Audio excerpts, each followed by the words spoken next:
What's up, Shan? What is up, Meg? I'm just tweeting. How are you? I'm great. I had the best dinner. That is good. How is everyone doing that's joining us? Let me know who's in the stream already.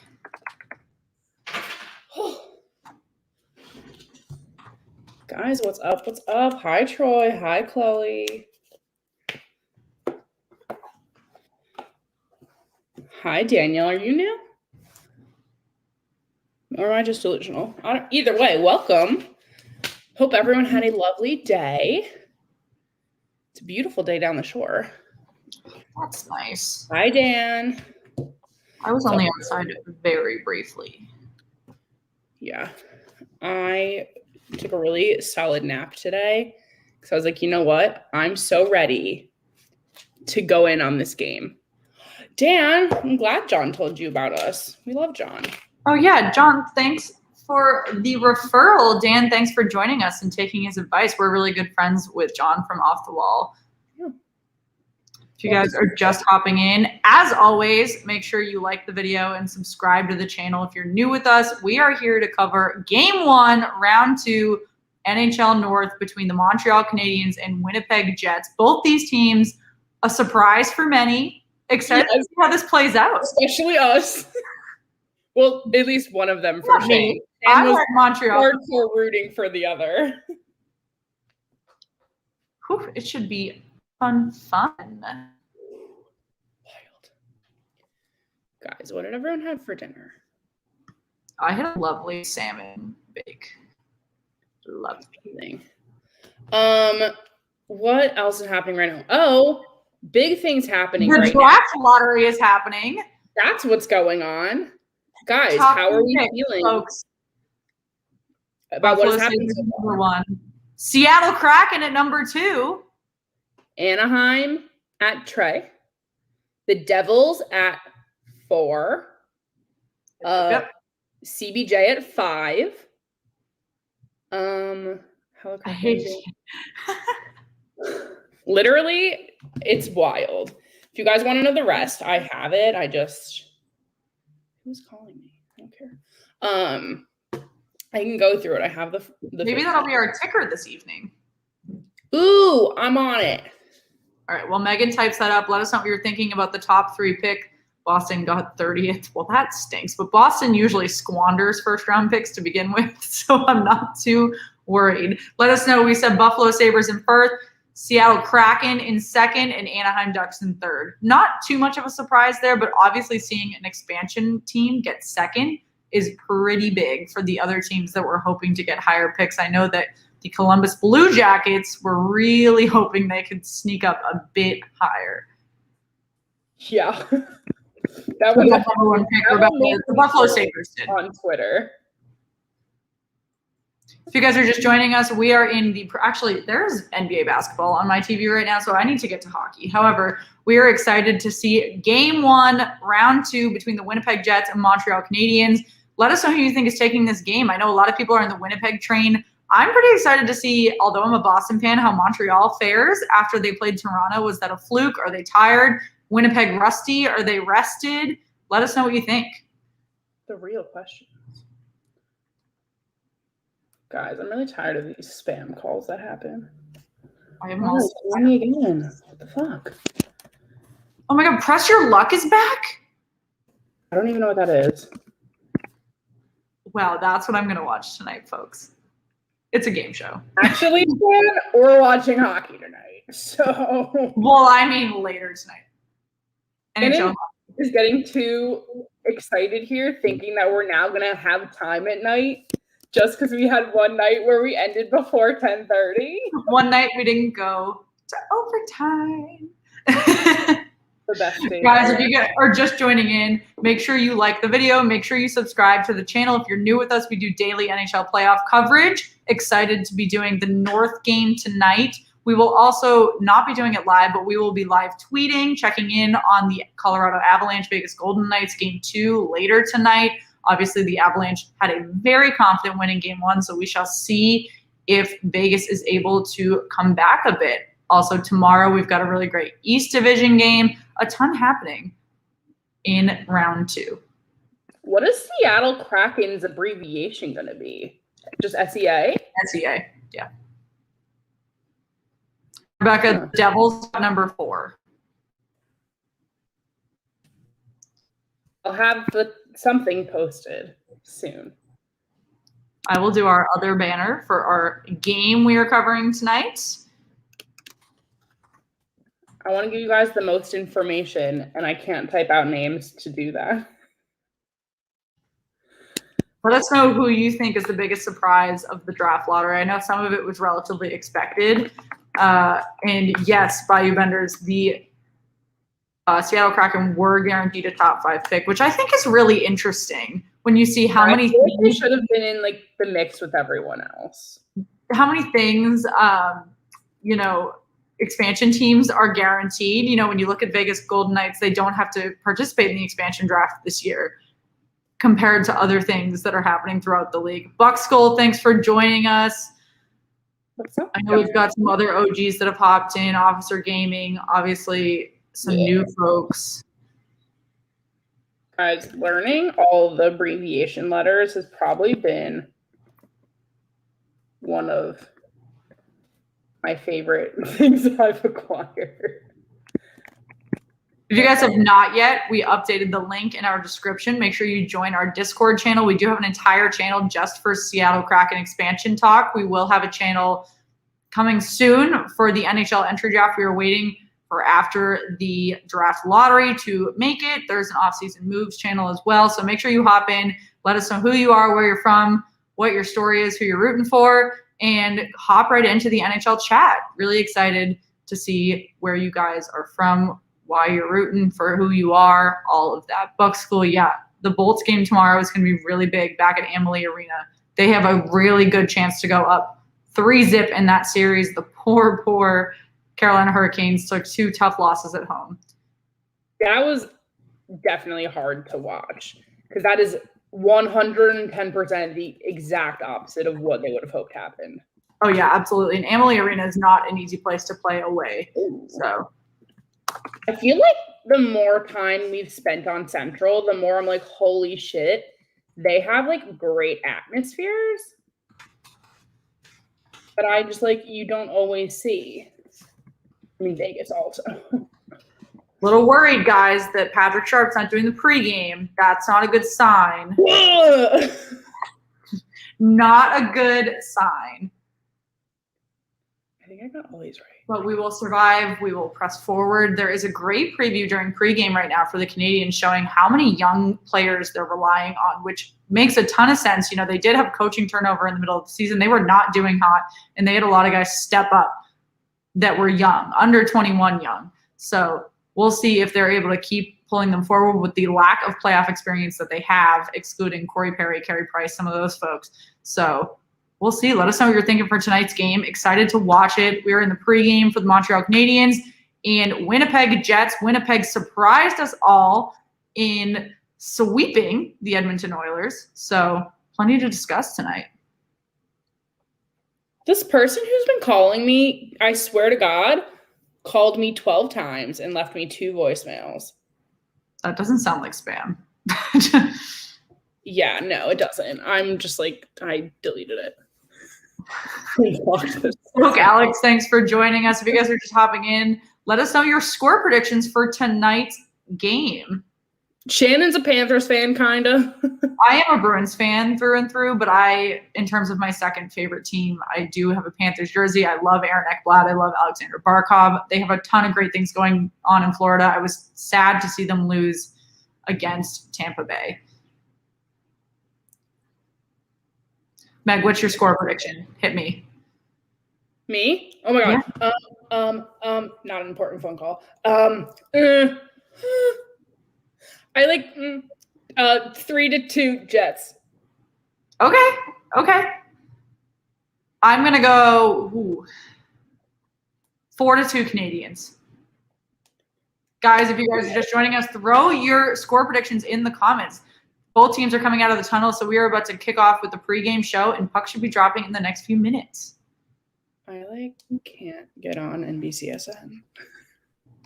That's super good. I guess I will call this game for us. I'm really trying.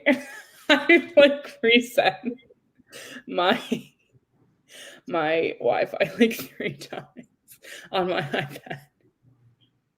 Guys, we've already got 18 likes on the video. You guys are trucking along this evening. Y'all are my faves. Okay, let's look at some of these predictions. 3-2 Jets. Yeah, let's 4-2 Jets. Okay. 4-3.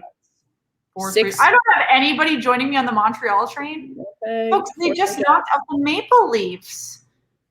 Yeah, but that probably might be more the Maple Leafs problem than the Habs bonus. I mean, I don't know. Maybe I'm excited to see both these teams.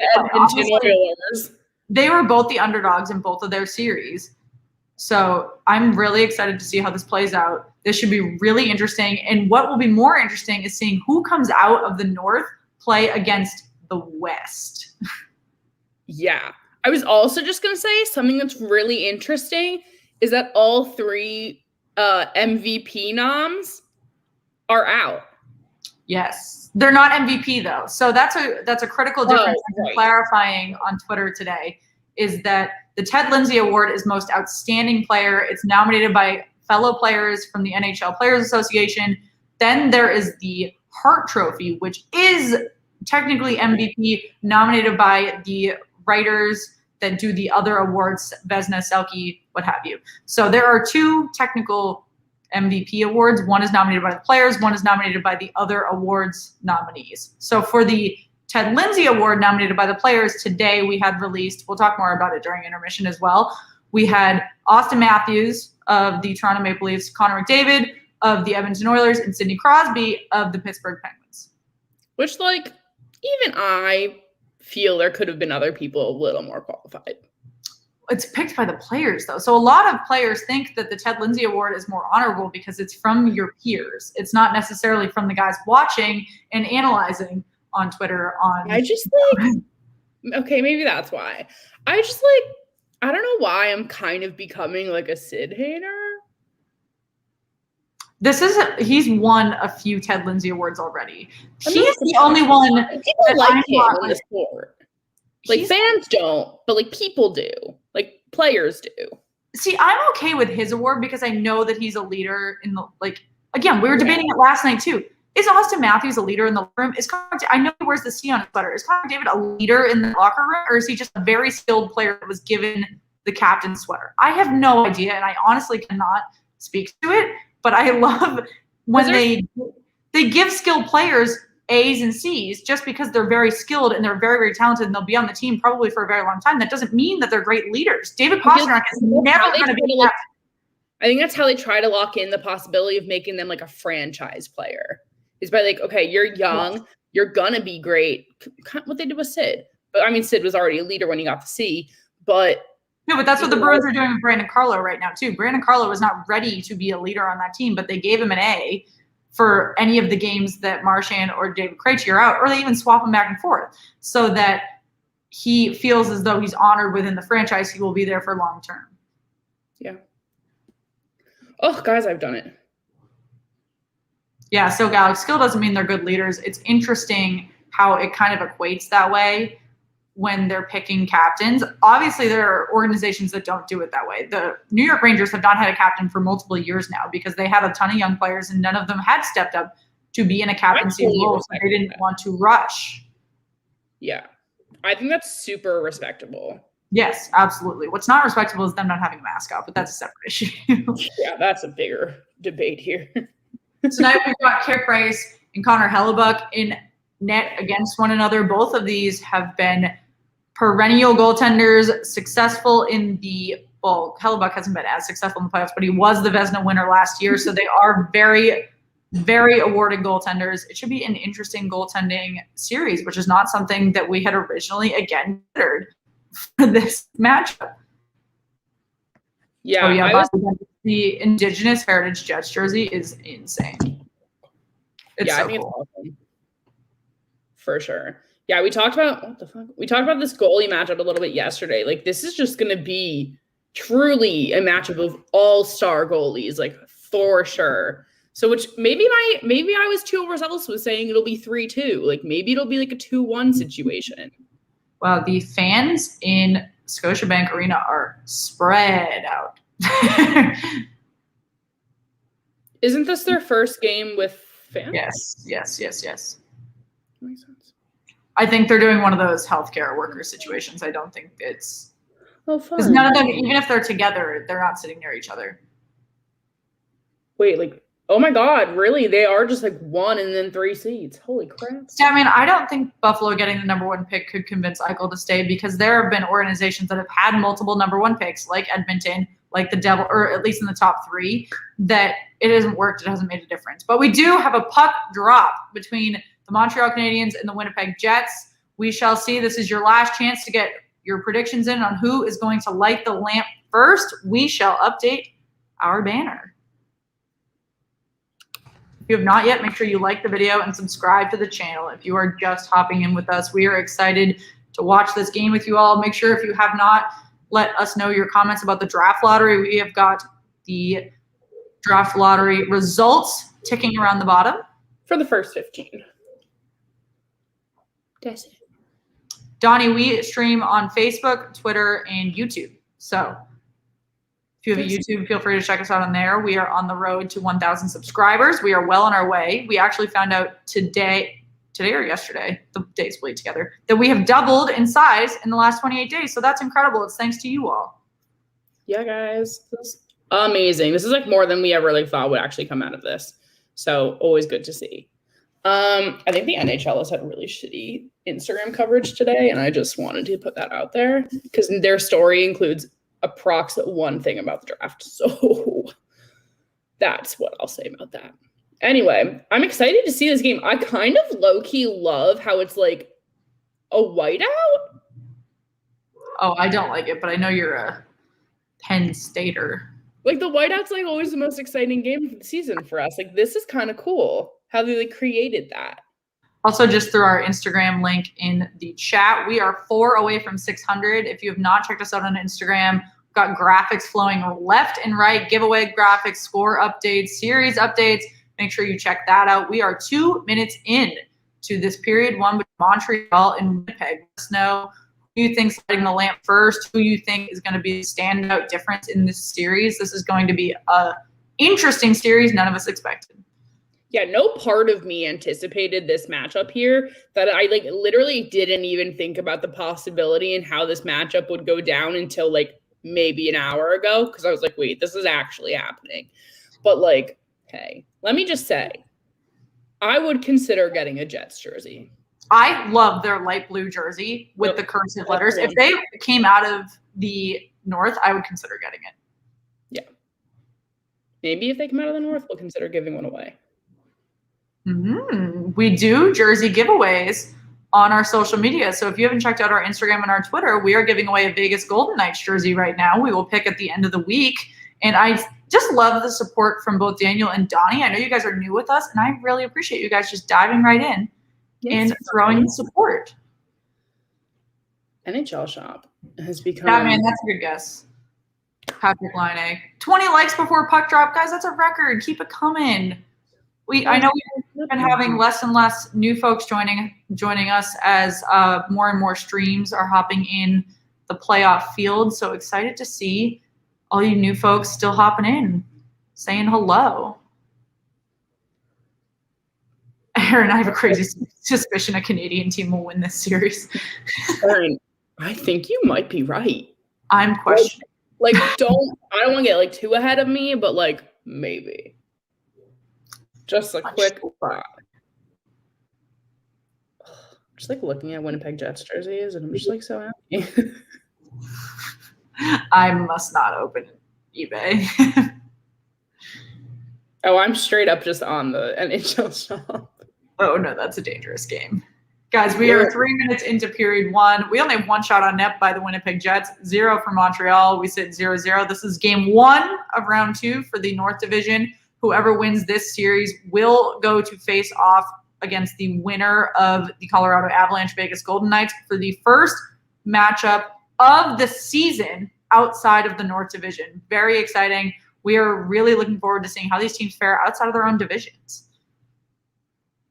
My prediction for these playoffs, a team will win the cup. Honestly, guys, these are some killer takes. Ben, thanks for joining us. What's our opinion on Calgary Flames' future? Not a random question, since we're covering a North game.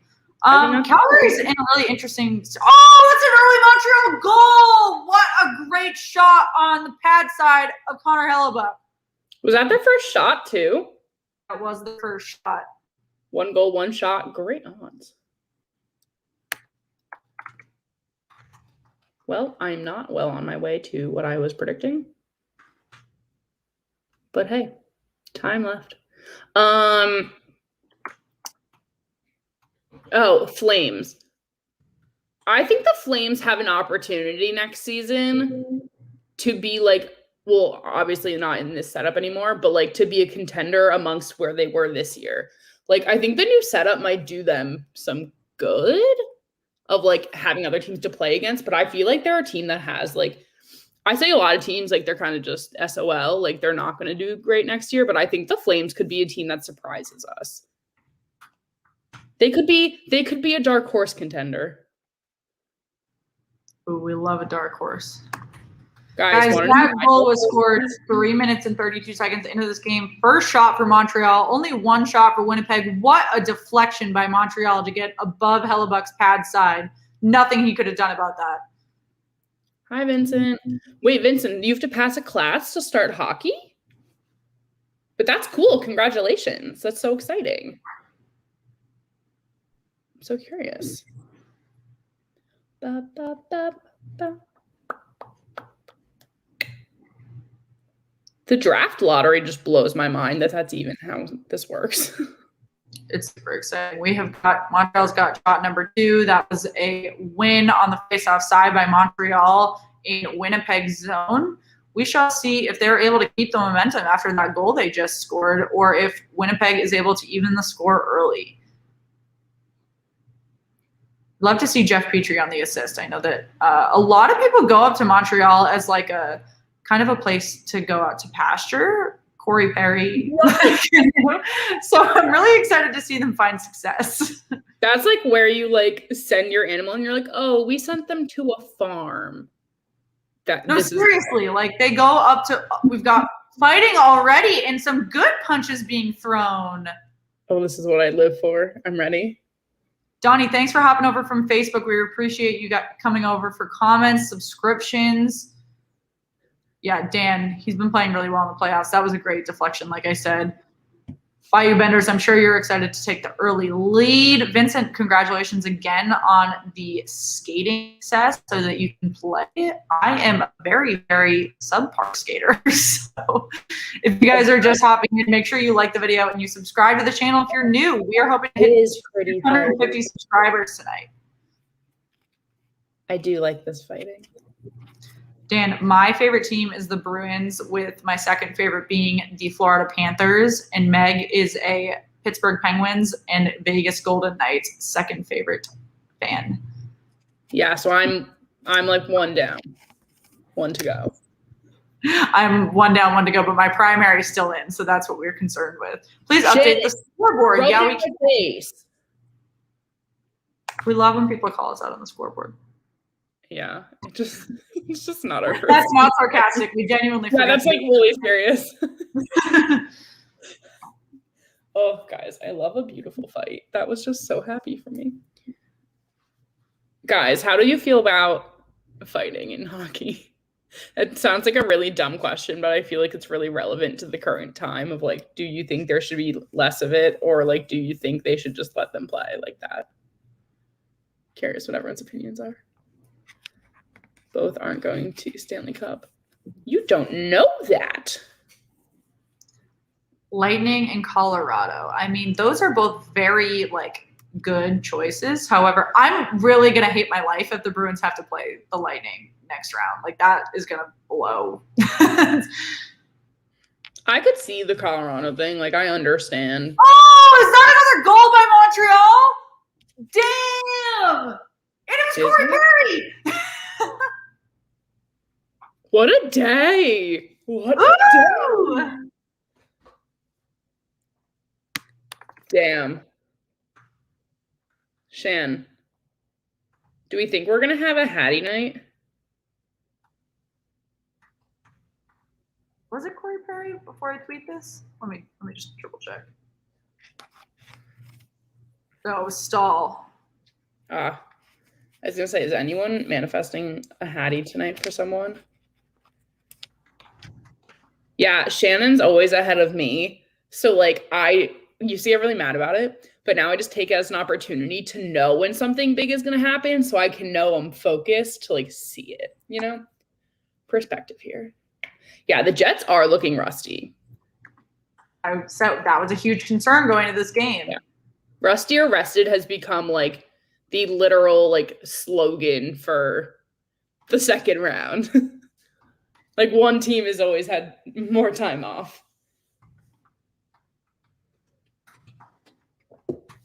He did break his stick. For everyone that was rooting for the Jets, you probably still are. First of all, I love the Jets shoulder pad on their uniforms. Second, how are you feeling about this? Is not a great deficit to be down by right now. Obviously, the Jets are looking a bit rusty. They are about to go on the power play, though, so that's fantastic. Evans is going to go to the box. Montreal is out shooting Winnipeg 5-1, so this is a great opportunity to catch up a bit. Someone left the Jets out in the rain with how rusty they are. Truth. I'm watching the game right now, as you should be. I mean, you can always just be hanging with us. That's fun, too. Oh, my God. Shannon, this is one of our things. I hate when they show, like, the picture of the person and they're not wearing a jersey from the team they're currently on. Like, you have to think that there are, like, literal, like, college athletic programs that, like, in the NFL draft are able to put their player in a different jersey. Like, why can the NHL not just put players in any jersey? Like, behind the scenes. We shall see. An easy save for Corey Perry. No, Carey Price. 30 seconds into the power play. Winnipeg only has 2 shots off of this power play thus far. Skating slow for a team that is on a 5-4 advantage at the moment. True. Donnie, that's some confidence there. Not going to lie, dude. Canadians are able to clear it out. They are still up on shots 5-3 with 57 seconds remaining in this power play and 13-15 remaining in period 1 for the Montreal Canadiens and Winnipeg Jets. Obviously, Montreal has been able to light the lamp twice of 2 great opportunities. Winnipeg not doing a whole lot with this power play right now. Let us know what you're thinking. Daniel, never apologize for asking about other sports. We love to just dabble in other things while the games happen, too. I don't really have an NFL team that I cheer for. I want to say cheer and root at the same time. I'm a big Patriots fan, but I live in Washington, D.C., so I do love the Washington football team and their underdog status as well. True. Yeah, I'm more into the college side of things. I decided I was not going to declare an allegiance and just let my future husband decide what NFL team I follow. That'll be, like, the only sport I, like, don't give, like, an issue, like, a fight for, so it's fine. Give whoever he may be something to live for. Absolutely. We've got a stoppage of play by Carey Price with 32 seconds remaining on this power play. 12:52 in the first period. Winnipeg has gotten one more shot in these last 20 seconds of this power play, and we will get an offensive face-off for Winnipeg. Update the score. You're right. You're right. Thanks, guys. If you are just hopping in, we do have the NHL draft lottery results ticking at the bottom of the screen. So make sure you check that out and see where the teams who are not playing with us in the playoffs have fallen. Daniel, you know player on the Kings. Who is it? And can we be their friend? Can we be your friend? Also an option. We love making new friends. Good opportunity for Winnipeg, but no one was there. Well, that'll wrap up the power play for the Jets. We'll go to 5-on-5 even strength with 12 minutes remaining. In the first, Winnipeg is down 2-0 after a goal by Stahl that took Montreal up 2-0. If you guys are just joining us, make sure you like the video, make sure you subscribe to the channel, and you let us know how you're feeling about this very early Montreal lead so far. I feel like my feed is extra behind tonight. It's fine. Guys, I feel like some of the games we've been watching have been so low on shots, but this one's actually like doing okay. Like I feel like we had teams who last night only had like 5 shots in the first period altogether. Was that the Kings? No, No, it was the Lightning. Yeah. Crazy. These teams are at least actually like taking opportunity.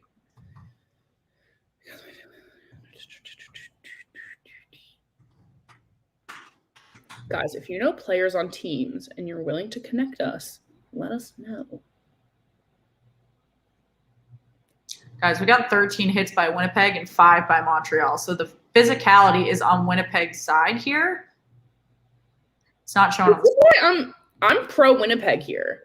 This is a new fandom for me that I did not expect to happen, but I'm on board for it. Well, we stream every night, guys. We do stream NHL playoff coverage every night, so make sure you do subscribe. But when we stream every night, we just like develop natural love for teams we do not expect.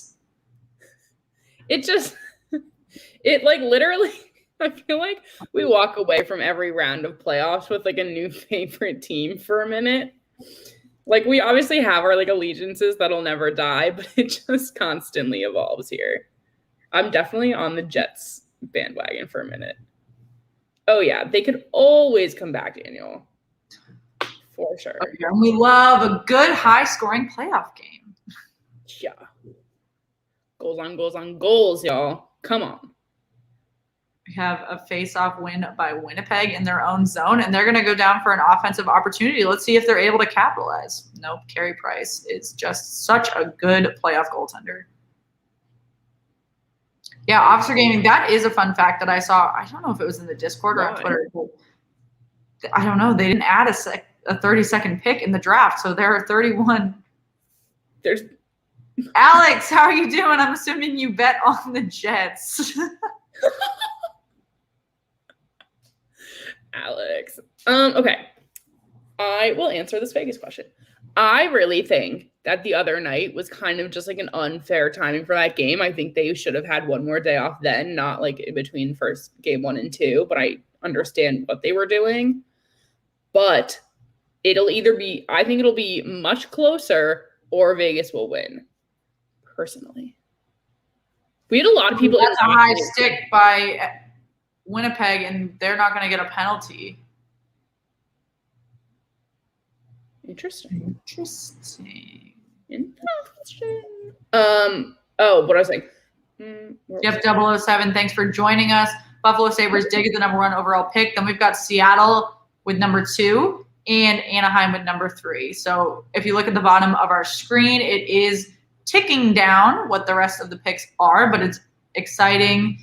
A little unsurprising to see that Buffalo got number 1, but obviously Seattle getting number 2, really interesting. We shall see what they do with that. Guys, if I got any of those initials wrong, please let me know. This is like one of my new hobbies is learning these. That sounds really dumb. Alex, let us know what your bet was. I'm curious what you. Oh shit! Just clicked on our video. Of Colorado winning the Stanley Cup. A lot of people do. Not a bad choice. We're gonna go to commercial break with 9 minutes remaining in the first period. Montreal still up 2-0, even though Winnipeg has had a couple good opportunities here. Let us know what you're thinking about this first period so far. Obviously, higher scoring than we've seen in a couple of the past games we have streamed here. For sure. Guys, I don't want to jinx us, but hopefully this means we won't go to overtime.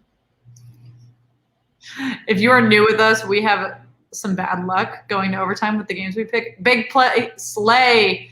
Thanks for joining us. Yes, the Sabres officially acquired the number 1 pick. If you look at the bottom of our screen, we have the order for the lottery ticking at the bottom between 1st and 15. You got Sabres with number 1, Seattle number 2, and Anaheim with number 3. Alex, what is larger than normal? You don't have to tell me. You can DM me if you don't want to say it. I'm just really curious about the choice here. But I also think Winnipeg is going to win. It's so early. You can't, count anything out here. Is there a night you don't? I feel like Alex bets literally every night, and I love hearing it. Big play slay. Hello. Oh my God, wait, what? How's a fish drown? Fish drowned. That sucks. That's I'm so sorry. sad. What beautiful humans of Earth. Yeah, thank you for everyone that is joining us. We are in commercial break with 9 minutes remaining in period 1. If you're just hopping in, make sure you like the video. Make sure you subscribe to the channel, to daily NHL playoff coverage. Excited to hear what games you guys are excited to watch, who you're rooting for of the 8 remaining teams, surprises from the NHL draft lottery. Let us know.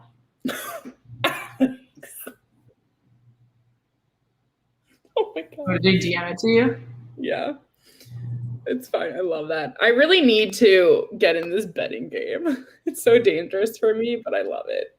Yeah, 007. Jake DeBrusk was fined for a cross-check on Scott Mayfield, and there were a lot of Bruins fans that were mad about it, not because he was fined, but because the fine and reviews were not even for Boston and New York. There were a couple questionable hits from the New York Islanders that were not looked at by George Parros, were not looked at by the referees in game for 2-minute minors. So kind of frustrating to see, not surprising the way that we've seen the refereeing going on so far throughout the playoffs. It's kind of how refereeing goes. Montreal is on a power play right now, though. Minute and 30 seconds remaining in that power play. I'm interested to see what it was. I missed it. Guys, I'm curious to see who everyone's a fan of. I feel like there's some new faces here, and I don't necessarily know who you root for. Great puck possession by Montreal there. Oh, but a breakaway by Winnipeg. And a goal! Short-handed goal by Winnipeg to cut this. I love a good short-handed goal. I'm so hyped for this.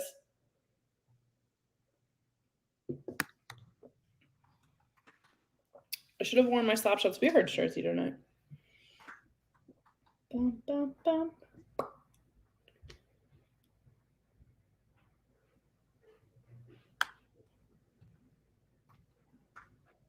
Damn, this is some scoring tonight. This is definitely not something we've seen.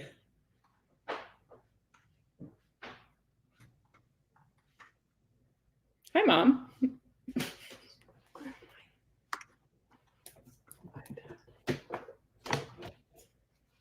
That was a beautiful goal. Guys, this is going to be a high-scoring game in the best of ways. For sure. If you've not yet, make sure you like the video and subscribe to the channel and stick with us as we watch the chaos ensuing on my screen. Yes, yes, yes. Jace. Guys. I need a fun Winnipeg jersey. I need it. I love seeing the wall of like sticks behind everyone when they show the bench. Because I'm like, I want a wall of sticks. Like, that'd be so fun. Just a thought. If the Kraken was winning, was the winning selection? What were the losing name options? Because that was a shorty, Montreal will stay on the power play for 20 more seconds. Winnipeg has taken the lead in shots 7-6. We got 7 minutes and 10 seconds remaining in period 1. Jakey G, thanks for joining us. Christoph, thanks for hopping back in. Steelhawks, thanks for joining. Make sure you guys like the video. Make sure you subscribe to the channel if you're new with us and haven't hopped in the comments. Excited to see if Winnipeg can tie this game up before the end of period 1. That's fair. That's fair. Yes, Jakey G, I remember you from the other day. I do like the name Kraken, to be honest. I just love everything that they've done with like all of their marketing and everything. I think they've like really executed well.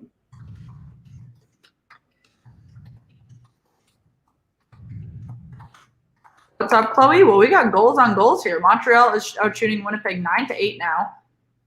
High quality shots here, which is something we have not seen in other games. No. There has definitely been a struggle through the second round for a lot of teams. So this is nice to see. Dun, dun, dun, dun, dun. Does anyone else play with laces like all the time? Our NWHL jerseys came with double laces, and now I can't help but play with the one. That and our like puck are always. I was gonna say Megan keeps like a pile of trinkets on her desk. Mm-hmm. I'm working on a hat. Oh, that's exciting. Chloe, I love that hat. I'm so excited for the winter. Oh, yeah. To wear the hat. It's so soft. So fun. I love your sticker too. I'm waiting until I move so that I can stick it on something. Oh, mine's already on. I think it's actually on my iPad. Oh yeah, Statman John. Let's throw the link to the Discord. We're trying to hit 50 on our Discord tonight. We're trying to hit 600 on our Instagram and trying to hit 650 on YouTube. Lots of goals tonight, folks. Fun. I just bought a new keychain. Fun fact.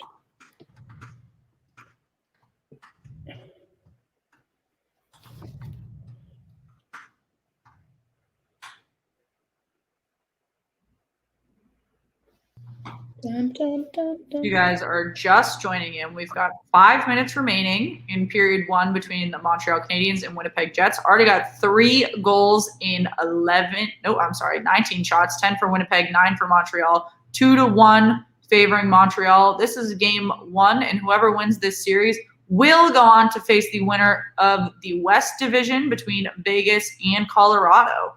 Minecraft, this the game we're able to stream due to copyright. So let us know what your questions are. Let us know what you want to know about the game, and we will answer whatever you want.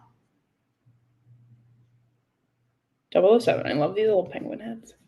Guys, remember when we had everyone sending us lemons? That was fun.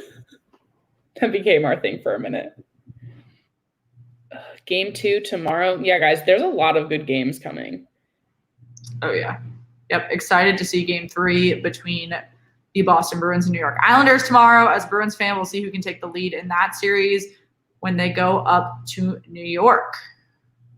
Got some more fighting in the crease. Already physical between these two teams.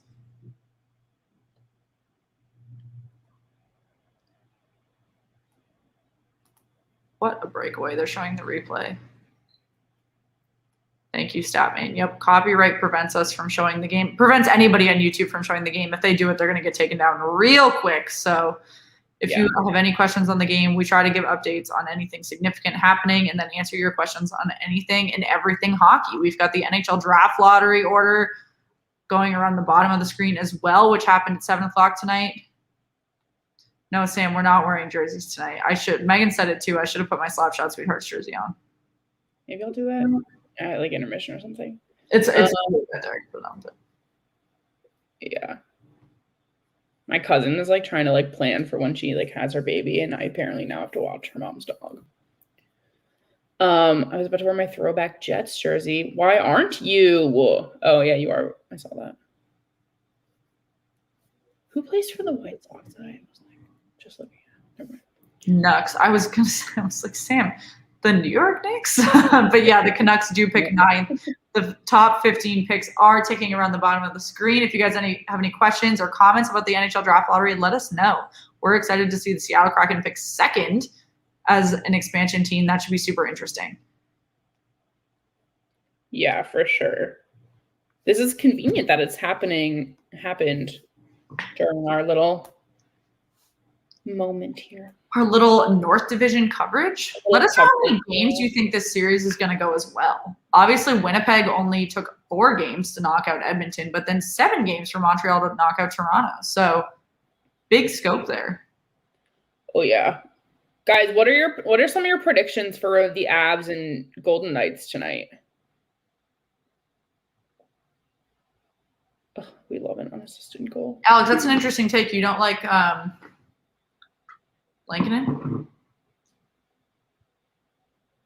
Game 6 or 7 games. That seems to be the consensus. Sam, Dan, Statman, John. I'm wearing a Jets jersey. Oh, New York Jets, not like these Jets.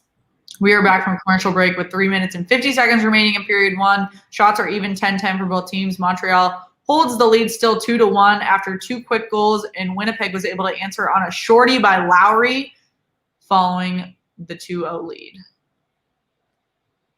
I could literally shit on the NHL's Instagram page for hours.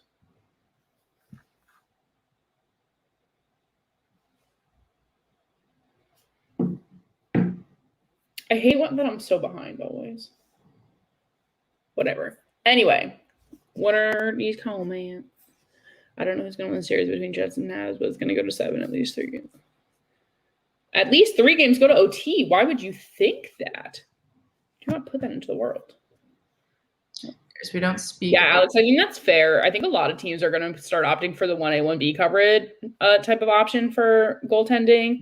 And there's a lot of good goaltending prospects this year. I was looking at they had like a nice list of the top 10 goaltending prospects. And I was like reading through and I was like, damn, these could be good situations for a lot of teams where they would come straight in. But 3 minutes flat remaining in period 1. Shots still even 10-10. Yeah. OT playoffs have been exhausting. Oh, what an opportunity by Montreal to score! Make it 3-1. That was beautiful puck handling. Wow. Hellebuck. Well, my score prediction's already wrong. Wow, wow, wow. How was salmon, Meg? Shannon had salmon tonight. I did. I had ribs tonight. So good.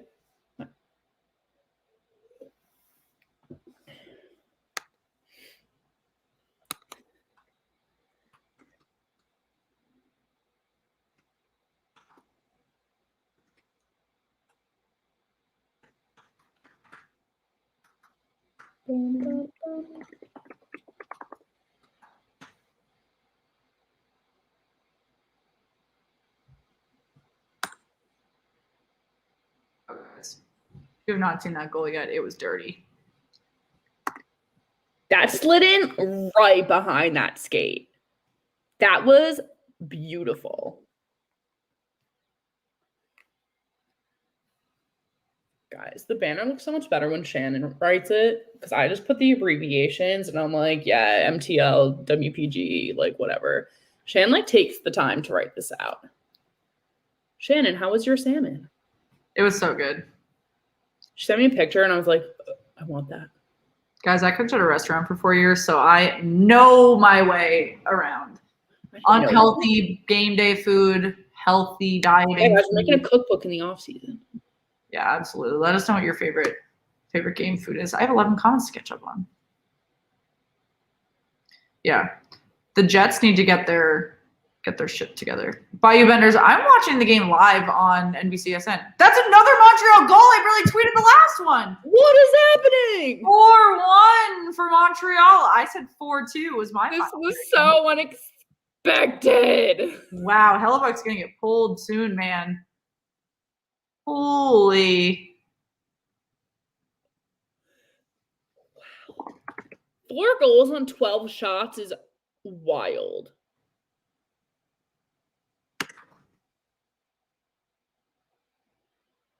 Holy crap. Guy. Oh, called off. Oh, it's called off? Maybe. Hold on. Well, that's what Christoph said. What do you see, Shannon? A commercial, a Hyundai commercial. Oh, damn it, them. That's why I haven't officially said anything. Is it Goaltender? I'm going to draft the tweet anyway. We'll be prepared. But in the meantime, while we wait for this, y'all can join our Discord community. Super fun. Oh, goaltender interference. That sucks.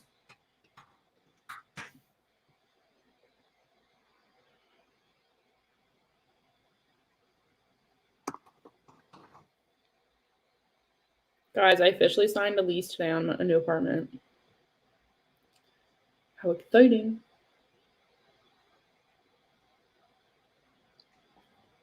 Thanks for everyone that's hopping in. We have got some chaos ensuing in this game. We are waiting to see if this 4th goal by Montreal is going to be officially called off. I am in a commercial break, so I cannot confirm if it has happened or not. However, Montreal did just go up 3-1 after incredible stick handling by Suzuki on Connor Hellebuck, and that will put a confident lead on Montreal. Let me see. We got a replay now. Thanks, Daniel. I'm very excited about it. Back to my life. Oh, he does get knocked. Back to reality. Oh, there goes gravity. I did the Discord. Is awesome. Can't wait to interact. Yeah, guys, here's proof that Discord is great.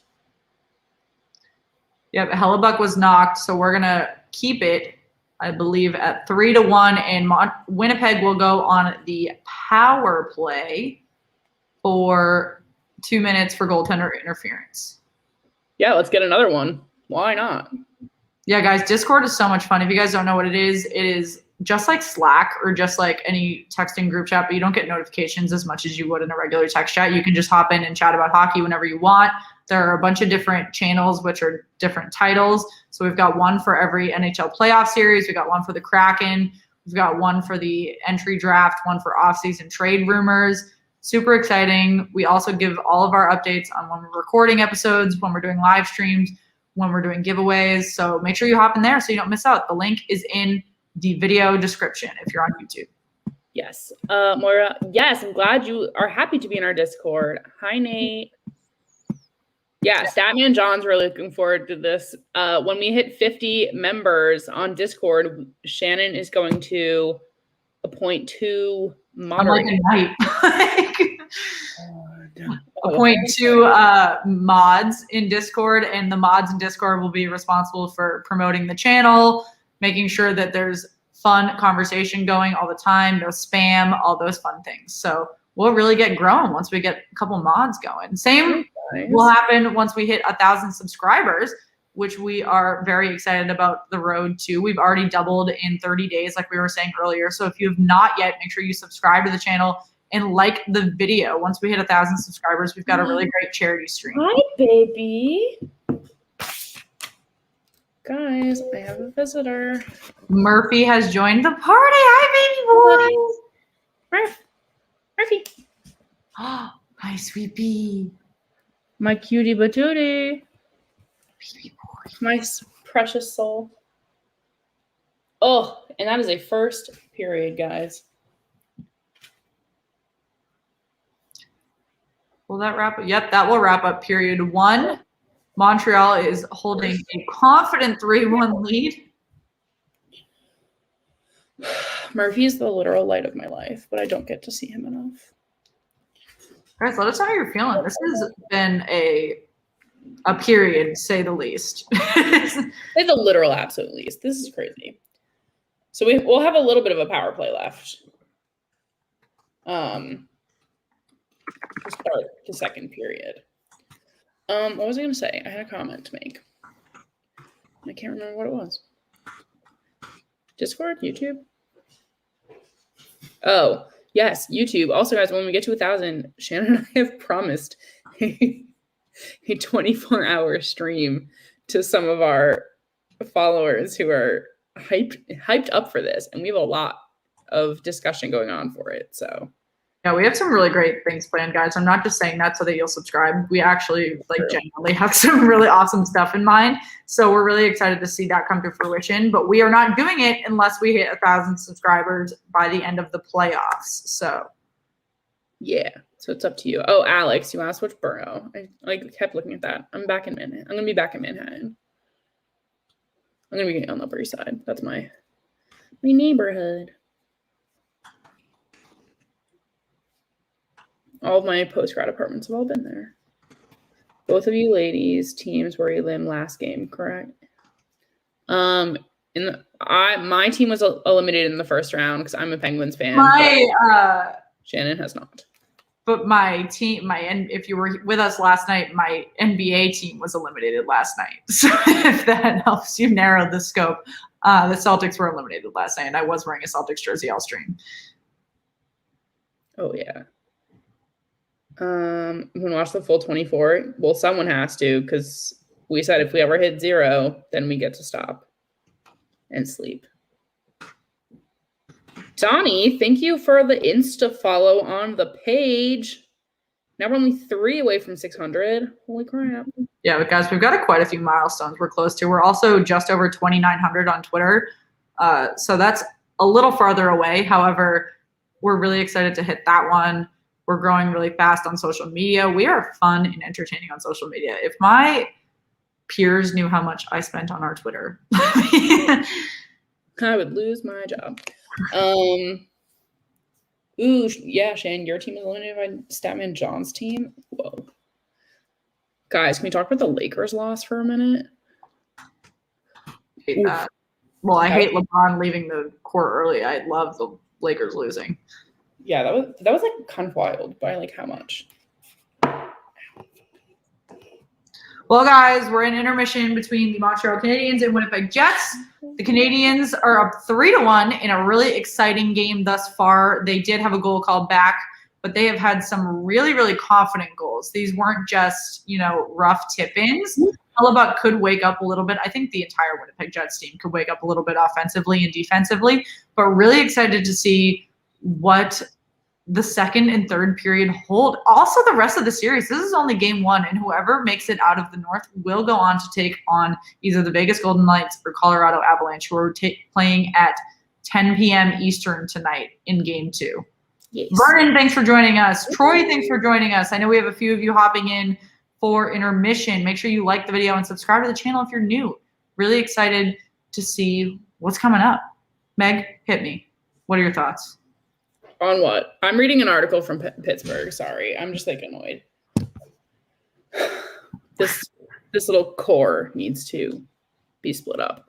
But tonight I am thinking Patrick Sharp isn't on my TV, so I'm a little mad. And I haven't seen him in ages. I think my guess is he's covering tonight. I won't be up then. we're gonna be snuzzed. I'm a little surprised. I honestly was not expecting Montreal to come out this strong. I kind of am in the party of it could have been a fluke and could have been more of a Toronto choke than a Montreal success. But they are clearly making me swallow my words. But I think the Jets are going to come out a little stronger in the second period. But this is clearly going to be a high-scoring game, all around. Yeah, absolutely. And I honestly would prefer it that way. It means there's more energy on the ice. We are in round 2 of the playoffs, and we went multiple periods in the last 2 streams we did without any physicality post-whistle, which is not what you need to see once you're getting into the latter games of round 2. You need to start fighting each other. You need to start showing who is confident on the ice. Yeah, 100%.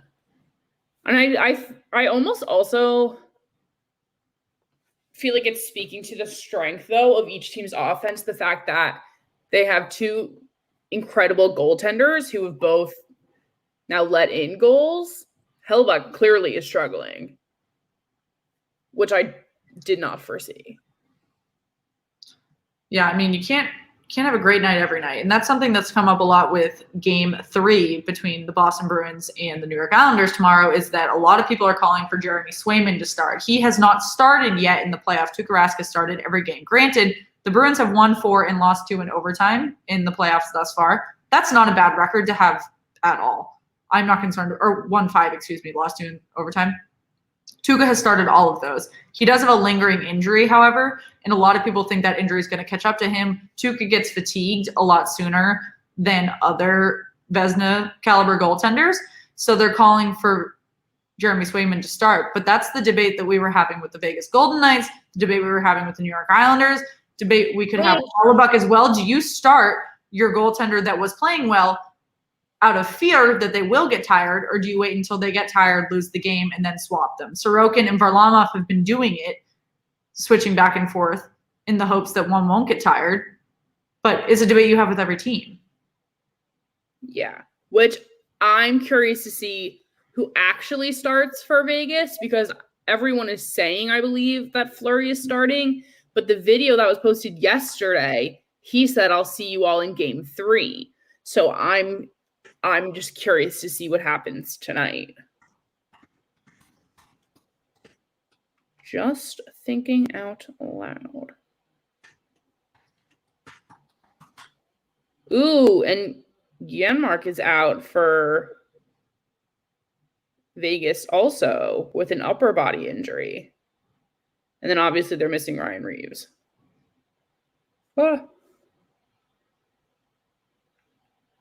Sorry, looking at the projected lineups for tonight's West matchup here. Cassidy said Rask is starting tomorrow night. Probably good. Probably for the best. Honestly, I feel like Swayman might be overwhelmed if he was to start too. Who? Sorry, I started. I mean, yes, but he hasn't had a game yet that we lost in the regular season because it was his fault. Granted, he only started because Halak was on COVID-19 reserve and Tuukka Rask was hurt. Right. I'm just saying he's very young. Let me Google it. He's 22. Okay. Yeah, but yes, and I guess I have so many conflicting feelings about it because we know that I have a bias against Tuukka Rask, and a lot of Bruins fans rip me a new one for it. He's been playing incredible in the playoffs, but I have no argument against the fact that he has a lingering injury that Bruce Cassidy went into detail about in his media day. That is concerning. If Bruce Cassidy is that open about an injury that our goaltender is suffering with, and the fact that he does not have a lot justify decisions for like moving forward. Like, is he trying to put that out there to like soften a blow? Maybe.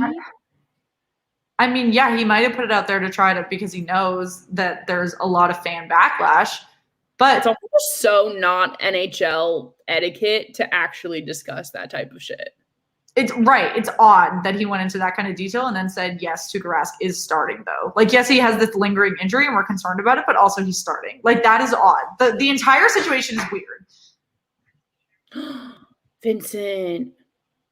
Yeah, that's so cool. If anyone doesn't know, Vincent's family back in the day owned like a minor league hockey team. And he has all these cool pucks and stuff from it. It gets me very excited, to be honest. I think it's so cool. But yeah, I think Swayman like has what it takes as a goaltender, but I just fear that he may freeze up a little.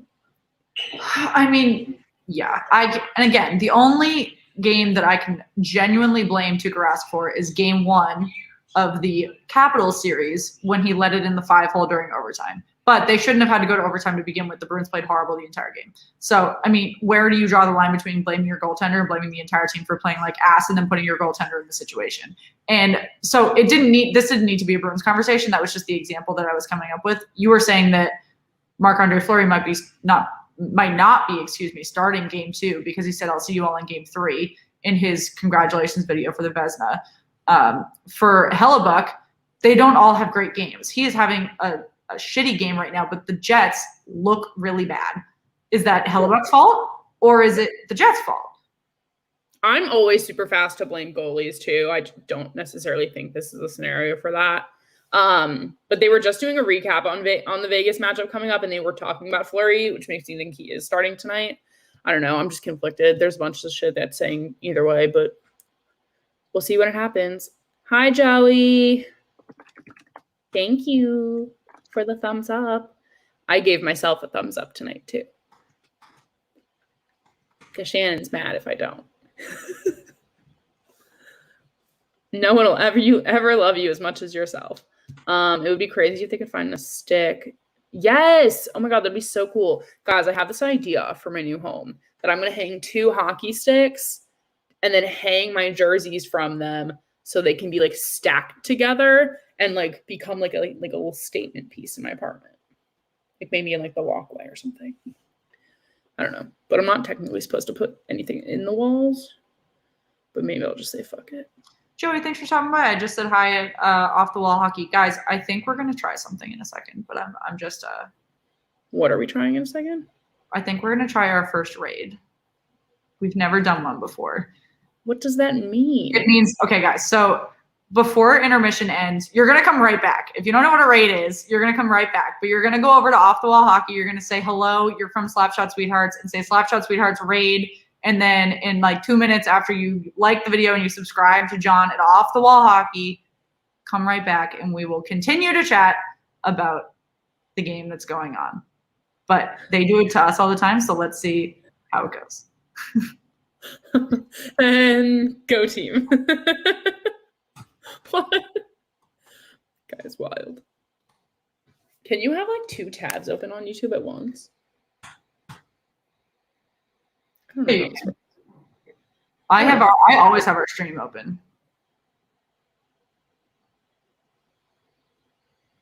Good commentary. Thank you. Hey, plan one tomorrow when my show does its bet cast. Alex, when's your cast tomorrow? I feel like it's always at like 7 or something, but I could be wrong. Bum, bum, bum, bum, There's a couple of you left, and I have not seen any comments that say Slapshot Sweetheart's raid in John's dream. This is like not the vibe. I've never done that. I've like always sat here when it happens, and I'm like, I wonder who like makes this happen. I hate YouTube ads. Statman. He was no starter in 2011. Tuca? What are we talking about? Yeah. Yeah, Statman John. Tuca didn't start in 2011. Tim Thomas started in 2011. Tuca was the psycho backup. And I mean psycho because he literally like was an insane person for a couple of years when he first joined the NHL.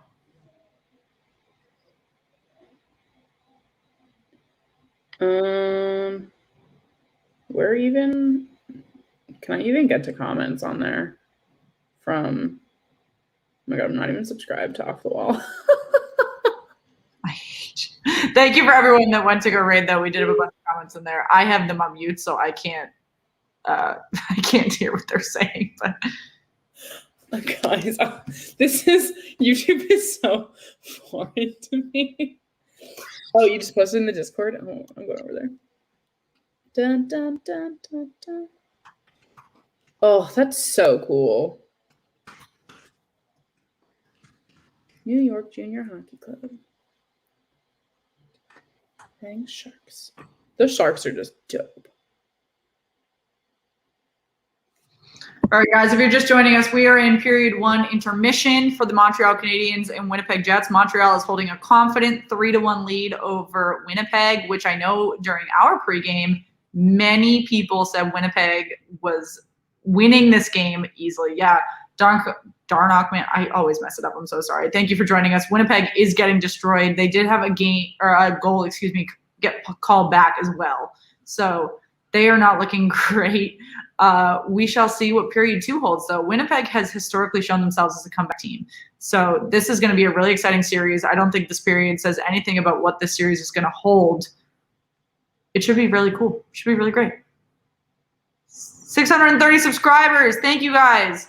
We are hoping for 650 tonight. We are on the road to 1,000. It is a long, hard-fought road. I love to see it. I always find it really interesting looking at other people's comments. I don't understand how YouTube works. I'm an idiot. I'm really good at TV. Hey, Jeremy, what's up? Yeah, what a first period. Holy crap. That was a lot of goal scoring. I was going to say this has been one of the higher scoring ones, but then I remembered that the Avs just maybe scored every 30 seconds before. Big Presley, I really appreciate that. Thank you. Yep, we just hit 630 subscribers. We're also at 35 likes. We love to hit we love to hit 50 during all of our streams. We're already at 35. So the rate that these goals are coming, the rate that this game is going, we are well on our way. Let us know what you guys are thinking. Jeremy, thanks for joining us. Let us know what you're thinking about this game so far. When Winnipeg is down 1-3 to Montreal in game 1, period 1. Whoever wins this series will go on to face Vegas and Colorado. Let us know if you think they have any chance of beating the West. I think that's a really good conversation we haven't hit yet. Oh, I have so much schoolwork due on Friday. Oops. That's going to suck. And I also missed school yesterday, so I could stream with you all. Jeremy Suzuki's goal was absolutely beautiful. Silky. I like that we keep using the word silky. Alex, we will certainly pump up the ice guys tomorrow night while we are looking at the Boston Bruins New York Islanders game. That's the game we're doing tomorrow.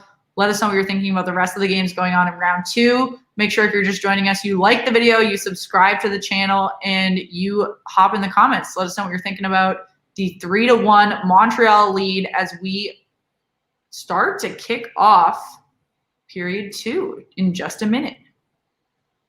Oh, yeah. Lots of hockey to discuss. I feel like I can't even speak toward these two North teams coming out of the division because they have just been such a question mark so far. And Colorado and Vegas, yes, are really competitive. Well, Vegas hasn't been that competitive actually, but toward one another. But like, hey. what will these North teams do? Like, will they just continue to stir the pot? I know our friend Rod Peterson at the Rod Peterson Show said today that he thinks Winnipeg could genuinely win the Cup. I'm going to have to message him tomorrow. And his hot takes are steamy, but often correct. I was going to say, he's not often wrong, which is the worst part. We have officially kicked off period 2. About 20 seconds in, Winnipeg was not able to do anything with their remaining 25 seconds of their power play from goaltender interference. Boston, Colorado finals for sure. I'm okay with that. That would be great. That'd be good for Shan. That would keep us engaged. Having Boston be around. Guys, they were really dumb. Never mind. I'm not going to ask that. No way either one of the North teams beat the West. I'm there with you, Charles. I don't think that'll happen. But, like, I feel like I'm on the train of, like, never say never for the rest of the playoffs. Like, I just have so much doubt, but, like, keep getting proved wrong, which isn't fun for anyone, but hey, more power to them. Guys, does anyone else color coordinate, like, everything in their life?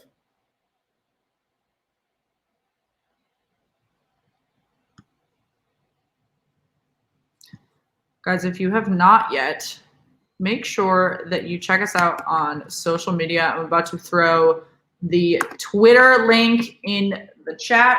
Simon John, Patrick Sharp is not doing tonight's game. Kind of messed up. I'm so angry with Patrick Sharp because, like, that's a little bullshit that he doesn't, like, do any of these games anymore at all.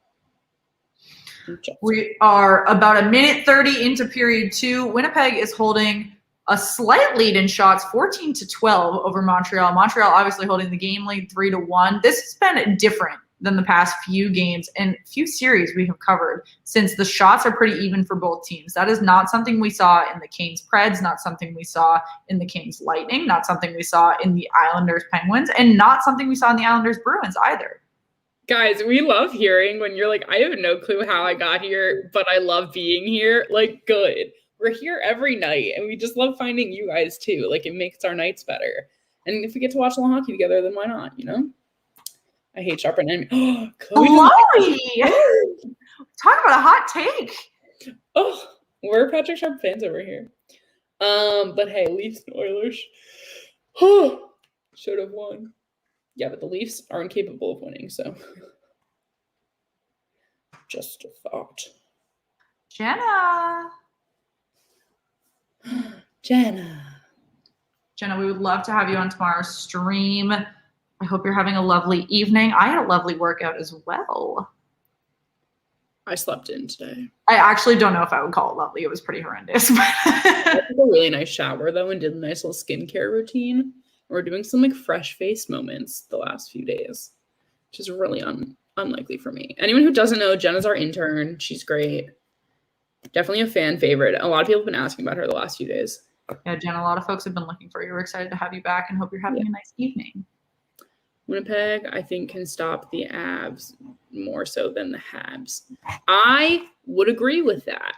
So this is my problem here, is that everyone is so confident in Winnipeg still. They're down 2 goals right now, folks. They do not look great. I just, like, kind of still want to say that, like, I don't know, the Habs are a fluke. I don't know. If you get a chance to take a look at Connor Hellebuck's mask, though, Megan and I are huge. Cool. Megan and I are huge on goaltending gear. Yeah, we did like an entire episode on it before.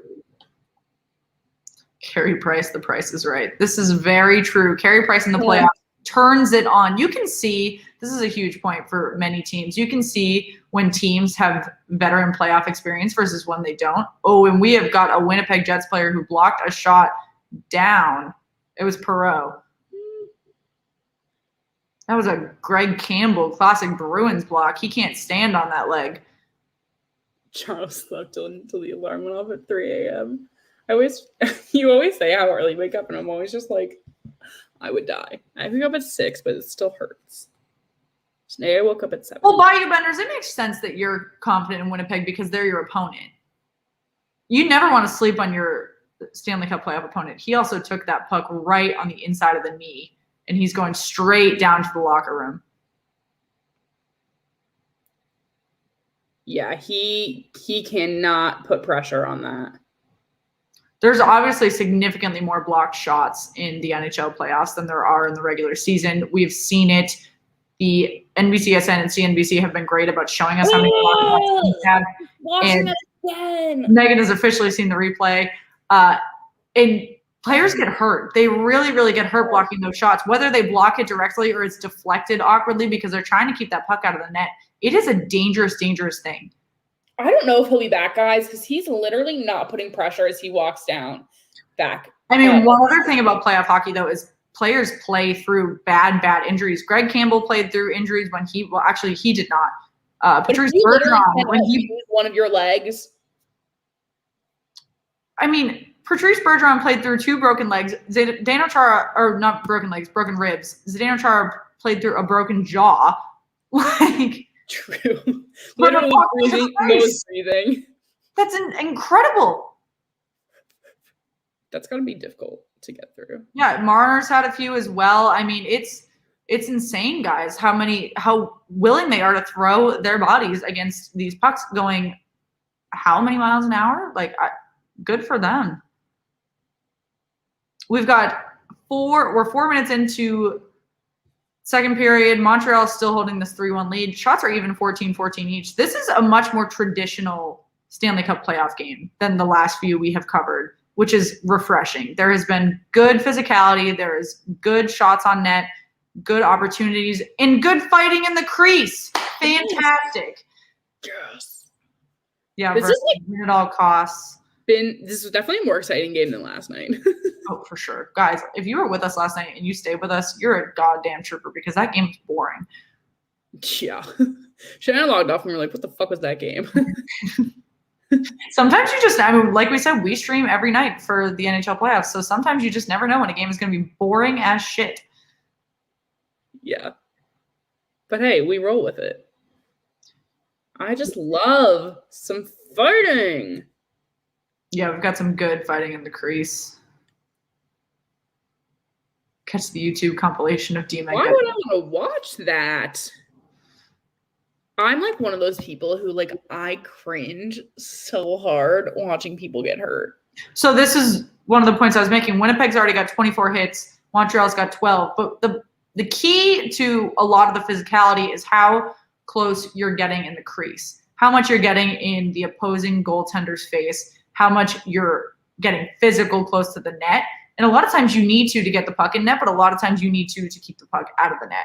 And sometimes that is really what players are fighting about is how close are you getting to my goaltender? How close are you getting to my crease? Yeah, unless you're fucking the Hurricanes goalie and you don't even stay in your crease and you just spend more time just like skating around. I swear to God, we'll learn how to say his name before the end of the play. I won't. I really just won't. I don't know if I care enough. Guys, we're 5 minutes into the second period. Winnipeg has gotten 2 more shots in these last 2 minutes, but no opportunities thus far. Like I was saying, whoever wins this series, obviously at least 4 games to go, but whoever wins this series will take on either the Colorado Avalanche or the Vegas Golden Knights. That's going to be a really crazy series. Let us know what you're thinking about how that's going to go. We have not seen teams play outside their divisions thus far. Yeah, that's going to be so exciting. Alex, guys, I'm always so curious what people watch on YouTube because like I just like was not a YouTube watcher before this, but now I spend a lot of time Music videos, usually. Yeah, no, I just like listen to Spotify. Well, I don't know. unless you genuinely want to see a music video. Oh, yeah. Like when they like first come out, I always like to watch them live, like when they drop at like 3 a.m. Yeah, that's a really good point. On the plus side, we can keep each other company during boring games. That's how I feel about when I'm having a slow day at work and I hop into the Discord and screw around for an hour. See, I nap. When I'm on YouTube, I like to watch Dr. Pimple Popper. Oh. You're one of those psychos? I just find it so like it's like one of those like oddly satisfying things, like watching someone get their blackheads taken out. Oh no. Sorry guys, if that's too much, I'll stop. That are just like YouTube channels of people who I like. I used to like, before I ever wore makeup when I was a child, I used to watch makeup tutorials even though I owned none. Shit, you don't wear enough makeup for that. No, I wear makeup when I go to bars. Meanwhile, I'm over here packing up my makeup to move, and I'm like, I have too much. See, that's more cringe than people getting, I guess, whatever. 17K. What about it? That was the fine Alex Ovechkin got for beating up a kid. I was confused. And thus, Jeremy, do we think the Canes are done now that they're going to Tampa? I think they're going to leave Tampa 3-1 and have a similar situation that Florida had going into Game 6, and it's not going to be easy. Yeah. I don't discount the Canes. They're an incredible hockey team, but we were talking about it last night during our stream. We did live stream the Carolina Hurricanes Tampa Bay Lightning game if you didn't check it out. But what a save by Carey Price. Holy shit. I was 100% sure that was going in. I'm ready. I had such high hopes last night is that Tampa Bay has such incredible experience in the playoffs because they are the Stanley Cup contenders and their roster did not change a lot. And it is showing that they ended third in the Central Division, but that doesn't matter to them at all. Yeah, Bayou Benders. Carey Price in playoff mode is that was magical. He's like Marc-Andre Fleury of the North. They're like on some shit. Damn. I like said it a lot. Like whatever Marc-Andre Fleury's on, I want some. Oh yeah, I tweeted that in the first game when he and Cam Talbot were just going back and forth making like artist save after artist save, and I was like, I don't do drugs, but like doing somersaults. Like full on somersaults on the ice. Oh, guys, if you're just joining us, we just hit commercial break between Montreal and Winnipeg. Montreal's still up 3-1. If you have not liked the video yet, make sure you like the video. Make sure you subscribe to the channel. We are excited to keep the playoff train moving this round 2. Let us know who you're rooting for in the 8 remaining teams. Let us know we're thinking about this game. Montreal taking an early lead was a surprise. Meg is funny, Sam. You're right. I just like don't have a filter and have a lot of random thoughts. It's fine. Guys, we are 12 likes away from 50 and 20 subscribers away from 650. What do we think? Passionate about their sport, hockey fans in Canada or college football fans in the South? College football fans in the South. That's a good question. I don't know if it's college football fans in the South. I've never been to Canada, though. Well, their national sport's lacrosse, so. Okay. This is going to sound so stupid. I don't know what the national sport is in the U.S. Is it football? Do we even have one? Let me check. I didn't even know having a national sport was a thing. Who what? Who that? Oh, where am I? Baseball is the national sport of the U.S. That's dumb. Oh yeah, Alex just said makes sense. Cue the Buddha sound effect. He's not snoring. He's definitely getting his fur all over my black sheets, though. Baseball is a good pastime, and by that I mean it's good to pass the time. Guys, I have the yellow Boston Marathon Red Sox jersey, the city edition that they released, and it is something else. It is beautiful. What? The yellow Boston Marathon Red Sox jersey they released this year. It is absolutely beautiful. I have it. I got it for my birthday. Yeah. SEC fans. I am an SEC fan, and I still wasn't sure. I'm a Big Ten fan. But also. But I've also never been to Auburn because of the pandemic. I didn't start being a student there until after the pandemic started to heat up. And I've never been to Canada. So I really, in person, could not judge either one. Alex, listen. You can shit on me being a Mets fan all you want. But they have reliable alcohol. I look good in blue. In that shade of blue. I'm okay in navy. Meg, I just like to have fun. The yellow marathon jersey is bright yellow. I would never even consider it. But it looks so good. So I wore it with actually I think it might have been this, and I just put it over and I was like with black on, and then it just like drapes over you. It just is beautiful. It's just Well, go get it. Go get it. I need a drink anyway. We got 11 minutes and 50 seconds remaining in this game we're actually watching. And Winnipeg is out shooting. This is hockey. We're out shooting. Winnipeg is out shooting Montreal 18-14. Montreal's about to go on a delayed penalty, though. I'm thinking they're going to have a commercial break in between those, but we shall see. Yeah, Statman, I'll go get it. I need a drink anyway. It looks like what? Penalty on the Habs. Guys, I hate being so behind. And the players. That's so true, Vernon. I think that's a really good analogy. I had a pint of gin at the last Sox game I went to. I've never even been to Chicago. Oops. Lacrosse is just gaining interest in the western part now. Yeah, I actually have a family friend who plays professional lacrosse. Fun fact. The Mets are in first place. Is that even true? They lost when I was there the other day. Yeah, baseball is fun in person. I don't like to watch it on TV. I only like to watch it in person. Otherwise, I'm just bored. If I don't have a beverage from there. Meg, don't like yellow, but a Pittsburgh fan. Bruh, I don't know any yellow jerseys. Don't even go there. I'm a fan of the blue jerseys the most. Shan knows that. I like the light blue, the old school ones. We had a really good blue stadium series. What's it called? Oh God, Winter Classic blue jersey at one point. It was beautiful. Yeah, it's fine. Everyone likes to give me grief for being a Mets fan. I'm okay with it. I'm fine with it. My vanity was just like a big team based on colors. Honestly, that's how I pick the extra jerseys that I like. I tend to pick based on colors, which is why I'm so down to be a Winnipeg Jets fan because I love their blues. Brings out my blue eyes, which you can't even see half the time. Jets are very sloppy on the power play. Agreed. They are not using this to their advantage at all. Granted, I'm a little bit behind anyone who's watching live, but they have not. I don't think they've had a full-on shot since it started. And I have 30 seconds left. Well, they did steal Boston's colors. Whatever. I like the tan penguin. I have so many thoughts. I just look so bad and yellow. That alt Jets jersey. Yes, it is. I agree. 100%. Football is king in Chicago. That's interesting. Lowry just went off. I wonder why.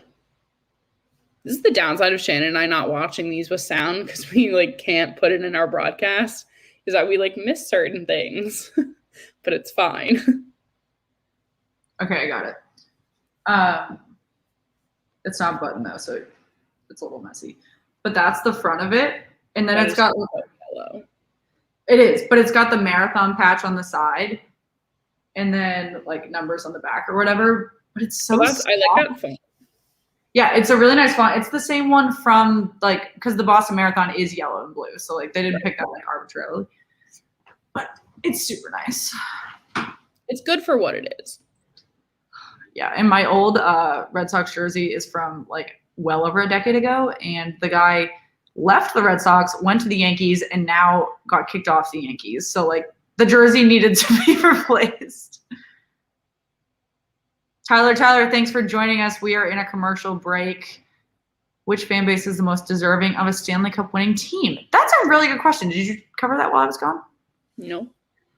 Also, I heard you say lacrosse, and I just got a notification like 2 minutes before we started the stream about how Chris Hogan, who used to play for the Patriots, is now going to play for the Boston Cannons, who is the professional lacrosse team in Boston. For the PLL? Yeah. And I was like, that's so – lacrosse takes a ton of hand-eye coordination. Yeah. I did say I have a family friend who plays in the PLL. He's so good. Super fun. Alex Smith, Big Poppy is my favorite Red Sox player. Andrew Benintendi was my favorite until he went to the Royals. Which fan base is most deserving of a Stanley Cup winning team? Do you mean like current fan base? And do you mean of only the 8 remaining or like all 31? Lots of caveats here. That's a really good question, Shan. Let's do both. So of the 8 remaining, who do you think is most deserving? Who are the 8 remaining? Bruins, Islanders, Jets, Habs. Oh, like remaining in the playoffs. Yeah, Colorado, Vegas, Tampa. Most deserving? Well, have any of them never won? Yes, multiple.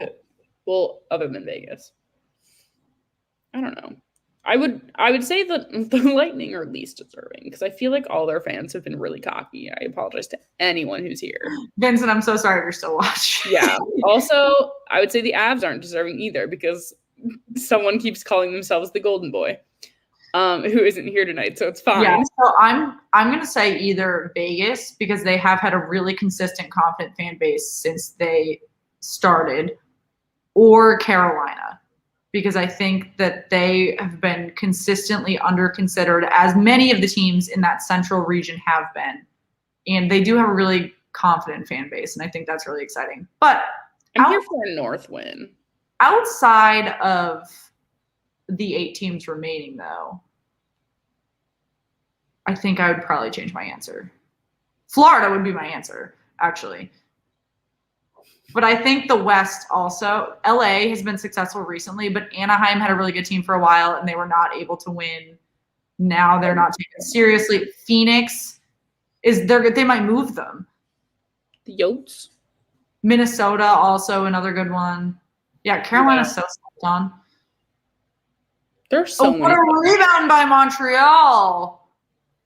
Hey, Lamario. Joining us. I see that Carey Price picture. Fuck yeah. I always like to see what your photo is going to be when you come into the stream. Yeah, that is a good point. The cup has not been to Canada in quite a long time. That's why I feel like I'm just going to stick with the Jets. Okay, so last night I thought Megan was going to buy a Carolina black jersey by the end of the stream, but now I think she's going to buy the light blue Jets jersey before the end of this stream. I don't know. I would say by the end of the series.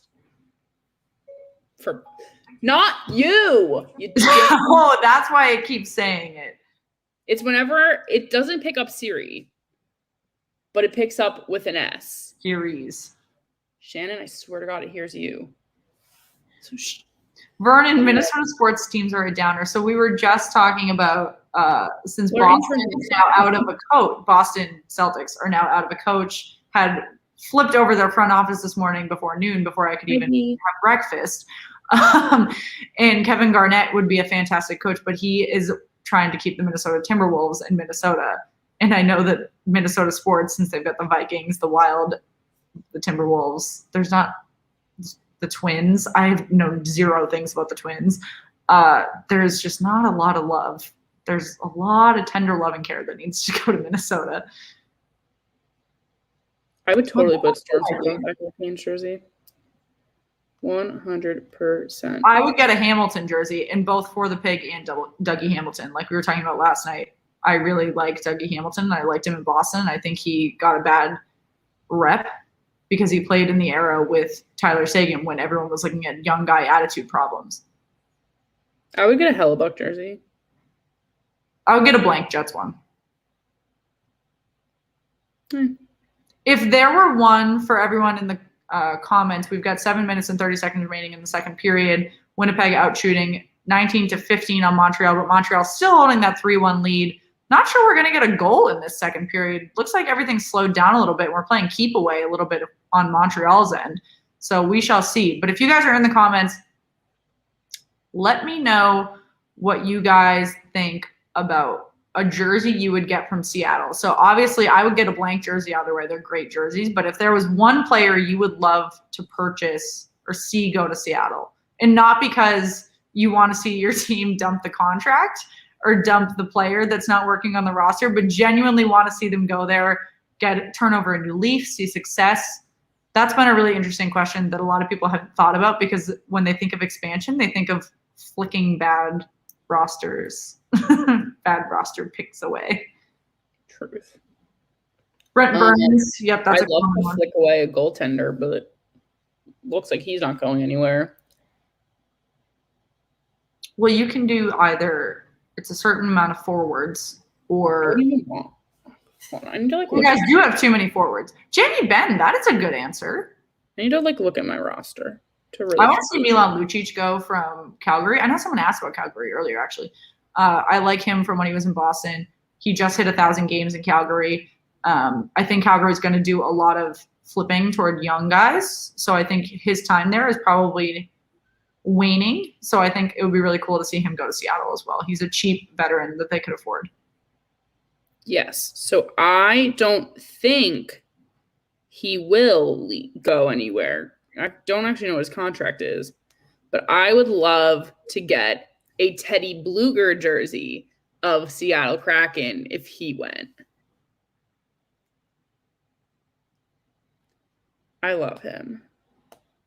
Yeah, Alex, I was just thinking about what the third jersey might look like. I'm hoping that they do something either with the deep, deep red they have in the eye, Yeah, or with a lighter blue.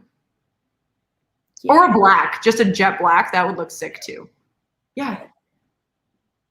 I don't know if they can pull off another gray, because Vegas just did gray. But it could be a different gray. It could be a light gray. Well, so if you guys haven't checked out our logo rankings, we did do a whole conversation about how technically Seattle is blue and red and a little bit of white and a little bit of black. And there are so many teams that do red, white, and blue, but they do it so differently because it's different shades. And so you can't really tell. Same with Colorado. They do red, white, and blue, but it's maroon, teal, and then like an off-white. And it's so much better than looking at the Capitals or Montreal or Winnipeg, all these teams that just do plain ass American flag, Canadian flag, whatever, red, white, and blue. The Canadian flag isn't blue. But okay. Yeah, you know what I mean. Yeah, those videos also just really show my stupidity sometimes. They're funny though. It's fine. You can get a blank Jets jersey for $129 on the NHL shop, but I'm sure I can find that cheaper somewhere else. Yeah, you 100% can. Guys, where do you get your jerseys from? I know Alex has a lovely website. Yeah, want to resend me that link? Blackout jersey would be fire. Ugh, I don't know. I just don't know how I feel about black jerseys, to be honest. I wear a lot of black. I'm a New Yorker. We literally just wear black 24/7. It's just what we do. Meg, you literally just need to go on eBay and search Winnipeg Jets jersey, and the ones we want are no more than $80. Yay! Guys, I've just never used eBay. Oh, I should get this Teemu Selanne one. Why? Because I love Teemu Selanne, but I want his Ducks jersey. Always an option. This XL Connor Hellebuck jersey is only $80. Send me a link, please. You know where to find me. eBay is great. Meg's talking. I'm sorry. It's what I do. Meg, stop yawning. Yeah. Can we get a gold? Go Habs, go, and poo boss. You're not going to get that from Shan. Here's he with the old Ducks logo. We really like the reverse Ducks logo. No, I don't like the reverse.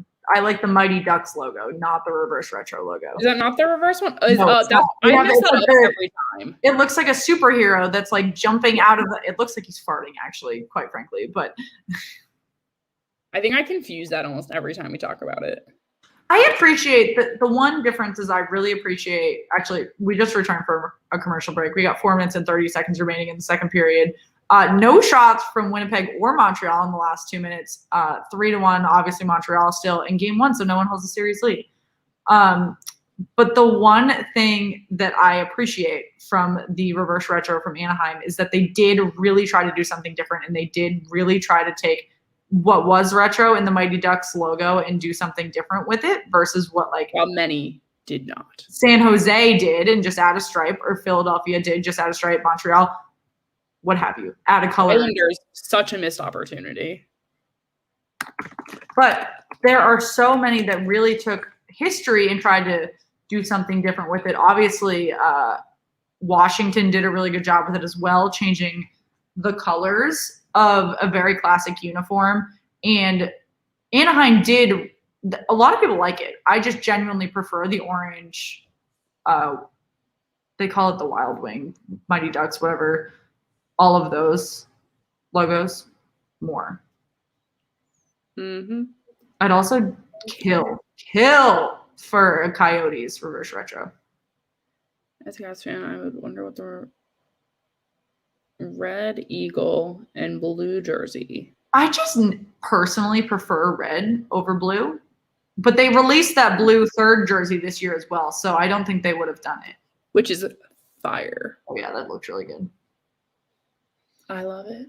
All right, guys, let us know if you think anybody's going to light the lamp in these last 3 minutes and 30 seconds in the second. I'm thinking no. It's been a little slow on the offensive side, but it looks like Montreal's picking it up a little bit. Got 19 shots for Winnipeg, 17 for Montreal. Great opportunity by Montreal that was stocked on the glove side by Hellebuck. Winnipeg has been very, very slow on the shots this period. It just kind of went down a little. The thing is, they're a comeback team, yes, but in the playoffs, it's dangerous to play the comeback game in the series mode and not period mode. If you are a comeback team and you come back in the third period, that is an entirely different scenario than if you are playing what the Hurricanes game is right now and you're going down 2-0 in the series and then have to try it out. And that is what the Winnipeg Jets are playing. Like, they have time, and they do not have time. Agreed. Yeah, we're talking about that. Hellebuck's helmet is amazing. So cool. Oh, Vernon, I'm so jealous. Marc-Andre Fleury also has really cool helmets because he has his shiny one has a lot of like Vegas like graffiti kind of like looking at the strip. It's really cool. I would Google it if I. Yeah, one of our first episodes was looking at each team. We picked like 10 goaltending situations for the beginning of the season, and then we talked a lot about what the masks are. Tristan Jarry actually has really, really cool masks because he does Tom and Jerry themed masks. I will never say anything positive to him. Just saying. I need a closer look at carry prices before I can make a good judgment on it. What else I realized? My hockey Pop Funko figures will be with me again once I move too, because they're all in storage. There's Shani. Welcome back. Thank you. Guys, what is Tim Hortons? So it's like a Wawa in Canada. A Wawa. I love Wawa. Guys, is anyone going to score before the end of this period? And who do you think it'll be at that?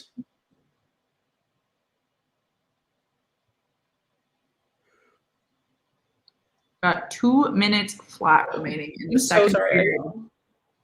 If you guys are just hopping in, make sure you like the video, you subscribe to the channel. We got even shots, 20 and 20 for Winnipeg and Montreal. 20/20 vision, y'all. I don't have that. I wear contacts. I don't. Guys, I really just want to see like a final 30-second goal from the Jets, just to like make it a little interesting. I guess Alex, it's a little closer to a Dunkin' Donuts than a Wawa, but interesting. I always wonder, guys, I really want to go to Canada. Doesn't a donut sound good right now? Yes, we have a really good donut shop on the island, but it's too far for me to go now that the traffic lights work. Got a stoppage of play by Hellebuck and a minute remaining in the second period. Wawa is better than eBay. Wawa is better than everything. Wawa just gives me life. My dad and I were there yesterday. Mainly because we wanted a soda while we were searching for paddleboards. I wouldn't want to. I would a sub, a quesadilla, any of that. Well, yeah, but like we already knew what we were having for dinner. We just needed to stop. Oh, but you just got to get it anyway. No. Put it in the fridge. It's like right there. If I want one, I'll just go. No, see, I'm not near one, so I have to take advantage when I'm near it. There's 2 on this island. This island itself is only 18 miles long. And like there's one like in DC, I can go to it, but I'm never over there. Got 45 seconds remaining in period 2. Montreal has taken the shot lead, 21-20. But like we've said, the even shot count has made a difference in this game in terms of momentum, which has been a refreshing change from the last few games we have covered. Jeremy, fun fact, one of our friends from college, her dad is in the pit band for the Broadway Phantom of the Opera, or was pre-pandemic. Did not know that. We are 10 likes away from 50 and 20 subscribers away from 650. Who has not liked this video yet? Looking at all y'all. Favorite Dunkin' Donuts flavor? That's a really good question, Alex. I'll have to think about that. I don't like the normal donut flavors. Oh, Boston cream is a good one. I mean, just like a plain like vanilla frosted's good. No, like the one on the island here has like, I like the ones that are like the bacon maple donuts. Like those just like give me life. Also, there's in the fall when there's like pumpkin muffins and shit like that. Oh, I love all things pumpkin. Also, like if I'm going to Dunkin', I'm getting like 3 things of hash browns, and that's like probably yeah. Honestly, every time I leave the island, that's what I get. I get a mocha iced coffee with oat milk and a hash brown. Lamario, thanks for hopping back in. At the end of the second period. Thank you guys that are here with us, that have been watching for a bit. Let us know how you're feeling about this game so far. No goals in period 2, 3 in period 1. Did anything not come of that little fight? No. Unless they start period 3 on the power play. If you guys did not check out the NHL Draft Lottery tonight, Buffalo did end up with the first pick. You can see at the bottom of our screen ticking by the rest of the order from 1 to 15. Let us know what you're thinking about how those teams landed. We've got 8 remaining in the playoffs and 15 that were able to participate in the draft lottery tonight. Yes, maple bacon donuts are fantastic. I like that this is getting traction in the comments. Maple bacon donuts are so good. Have you had one? I've had maple bacon. I don't like sweet bacon to begin with. Well, that's the problem. Yeah, Dunks. I get a medium iced coffee with 2 pumps of mocha and oat milk. Alex, I mean, Starbucks. Okay, first of all, I don't drink coffee. So, like, let's get that out of the way. But Starbucks is not the same, but it's because their food's not as good. I get like black tea lemonades from Starbucks. Oh, yeah. They're, what's it called? Medicine Bomb? Or their teas? Oh, my God. The Medicine Ball revives me. It's so good. So good. They just put a new Dunkin' on the Upper East Side, and I'm so fucking excited.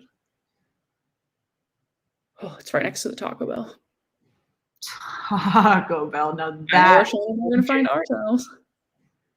Black tea lemonade does slap. You're all welcome. I'm always down to give you guys coffee recommendations. 100%. We are in a commercial break for intermission. Patrick Sharp is not covering this intermission. So, Alex, where do you live that you don't have a Dunks? Do you live in Chicago? I mean, there's no Dunks near me. There's none? There's one, like, not in a good area. There's like 2 in the city itself. There's one in Tenleytown and one on like New York Ave. Interesting. Vernon said what you had for dinner. You had pizza. Oh, Lido's is so good. I don't know what that is. It's right below Dirty Water. Oh, I don't think I've ever had pizza from there. I would just go to Dirty Water for Dirty Water. Yeah, but then they have these like thin crust pizzas where you can eat like it's a square piece and you can eat it in one bite, and so you can eat like 17 of them. Oh, I hate frappuccinos. Guys that are just joining us, thanks for hopping in. We are in period 2 intermission between Montreal and Winnipeg. Montreal still up 3-1, no goals in period 2, 4 in period 1. Let us know how you're feeling about this game. Make sure you like the video and subscribe to the channel if you're new. We do daily NHL playoff coverage. Excited to hear what you guys have to say, both about this game and the game starting in 30 minutes between Vegas and Colorado. Yeah. So much to talk about tonight. St. Paul, Minnesota. Why did I not know you were from Minnesota? Why did I think you were from I knew that because they bought a Slapshot Sweethearts jersey. I did not look at everyone's addresses. Not my business. Yeah. Well, John, aren't you also in New York City? We have Dunks every like 6 blocks. There's like a Starbucks every 3 and a Dunkin' every 6. Like, let's be real. I used to go to this bar that was near my first apartment, and they didn't serve food. And whenever my friends and I would like stroll in really late at night, if we were like being too annoying, he would like go to Dunkin' and get us like 6 things of hash browns and just put it in front of us and just be like, "You guys need these." I don't even know what I said. I don't have an answer. Shut up. My brothers go to Dunkin' Donuts situation. He calls it a Walsh special. My last name's Walsh, if you don't know that. And he will take a plain bagel and put cream cheese on it, and then he'll put an order of hash browns in between them and eat it like a sandwich. And then he'll have an order of hash browns on the side with his large coffee. And that is his. Our like bagel place that like we grew up with also has one in Hoboken, which is where my sister lives now, and they have like cooler sandwich options because like the son of the family who owns it opened this one and like does some crazy shit because he went to culinary school, and they like literally give you the option at a hash brown to like all these wild sandwiches. Yeah, there's a really good bagel place near here that does pimento cream cheese. That's a game changer. If you guys are just hopping in, we are in period 2 intermission between Montreal and Winnipeg. I promise we are still covering a hockey game, even though both of us are talking like we haven't eaten in 3 days. So let us know how you're feeling about this game. Let us know what you're thinking about period 3. Let us know what you're thinking about this West game. Anything about round 2. Let's talk hockey and not because I'll go get a snack. Yeah, no for D. Our jerseys aren't like sold like randomly. We do like bulk orders because we get them from a really good distributor. But we are at some point going to do another order because a lot of people, since we got the first round, have said they wanted them because like, look, they're amazing. Patches are all stitched, like even on like the arms, they look amazing. They fit really well. But we're probably going to do another order at some point. So yeah, we'll probably do one once we hit either the Stanley Cup final or the off season, once we have really peak views. The other thing is Megan and I are really trying to get together and do a stream together once we hit the end of the playoffs. So that'll be really fun. I hope that we care. It's easier for us to get to each other. I hope that we give a crap about who's in the cup final if we do that together. But it's fine. Oh, Vincent, I love NHL 21. Yeah, Shan plays all that shit. Oh, I just like a video game. Are there like, when you games for my Switch? Are there any hockey games I can play on my Switch? I don't have any. You can play FIFA on there, but they don't have NHL on there. They might have other ones, but I haven't tried them. Well, that's no fun. Then I'm not doing it. Well, that's nice and good to support local. Yeah, we love the people who make our jerseys. Super nice. So good to work with. Yeah, his name is Maplewood Hockey on social media. If you want to check him out, we were like his 3rd or 4th order of So like he was doing, fun jersey designs and redesigns, and then he started printing them with a distributor in Canada. And we were one of his like first 10 orders that he got. And it was really cool. We just sent him a bunch of different things from his redesigns that we liked and said, we want this arm and this, like this stripe and this thing. And he did it in like a half a day. Yeah. Super fun. Hi, Kevin. Oh, thanks for joining. Yeah, Vincent, I do have an Xbox, but it has been moved so that we can do NHL playoff streams. So I can't even watch like Netflix on my TV because the Xbox has been moved. Yeah, D, just make sure you're watching on Facebook, just like the page, and we'll be sure to post when we do the next order. Dun, dun, dun, dun, dun. Yeah, absolutely. Kevin, I definitely was not expecting this game to go the way it is, but I'm like kind of okay with it, but also I'm really rooting for the Jets now.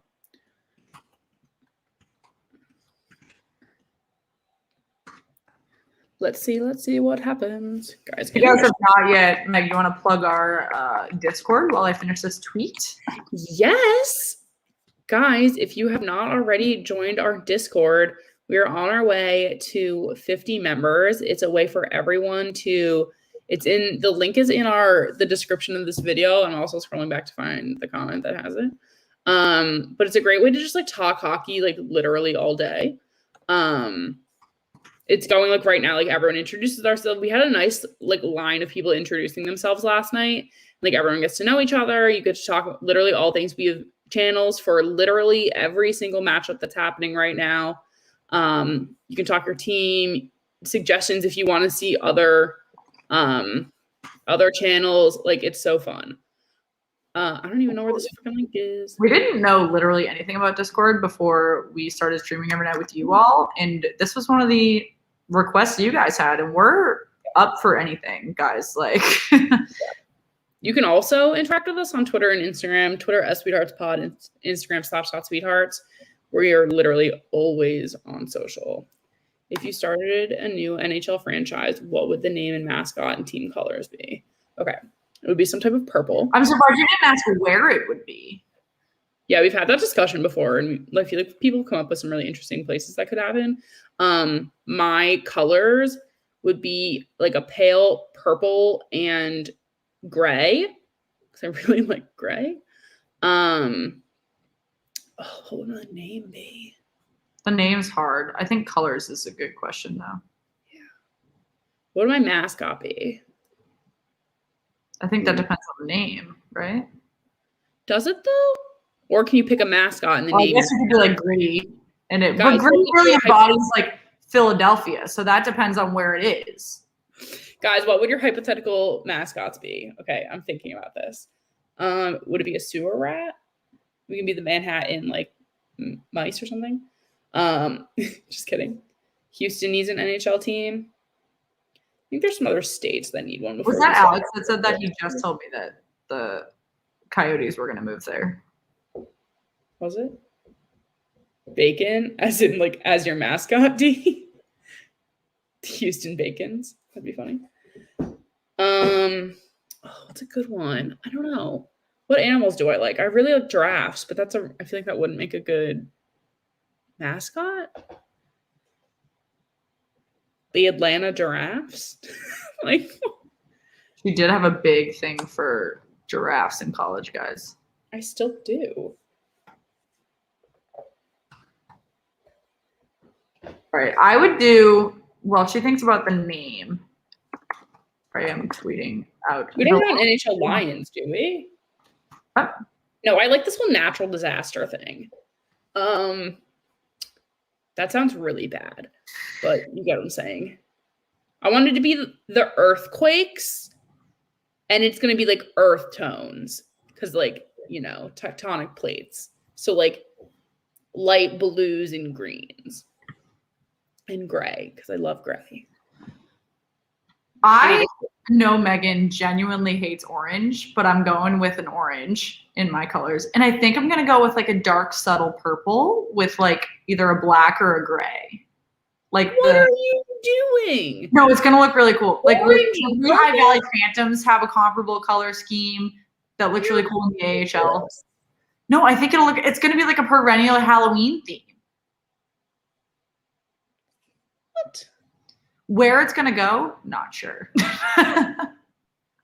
Maybe in the off season, we'll task Jenna with creating our logos.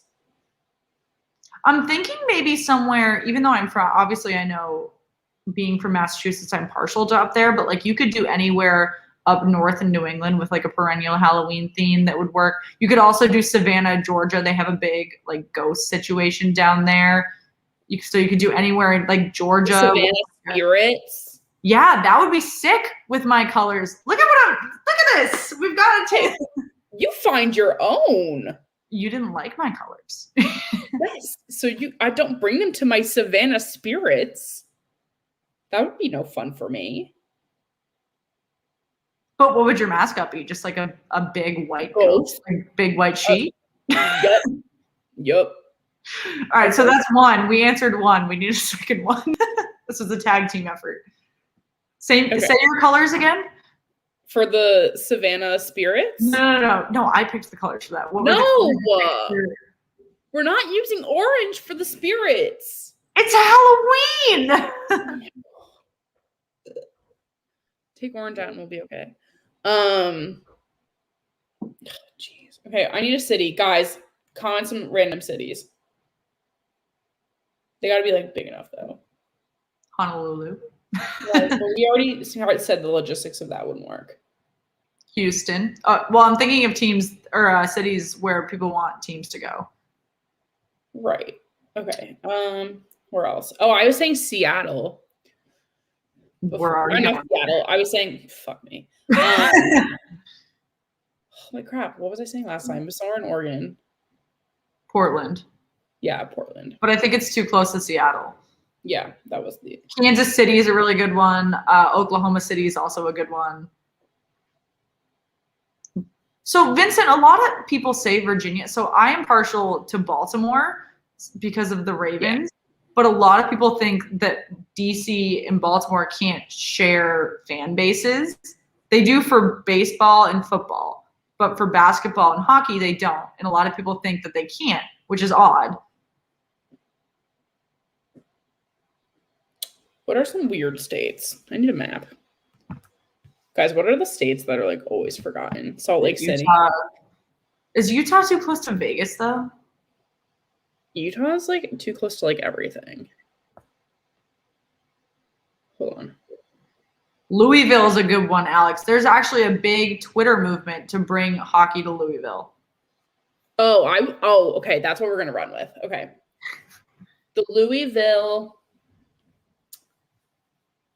I need like a unique animal. Okay. Give me a list of unique animals. Well, Louisville's college team is bird. Is it a cardinal, isn't it? Yeah. The Louisville Cardinals. That's what they are. Unique animals. Okay. Oh my god, these are really weird. Just kidding. I take that back. I don't want this. Oh, this is weird looking. You could do like a lizard. The Louisville Lizards?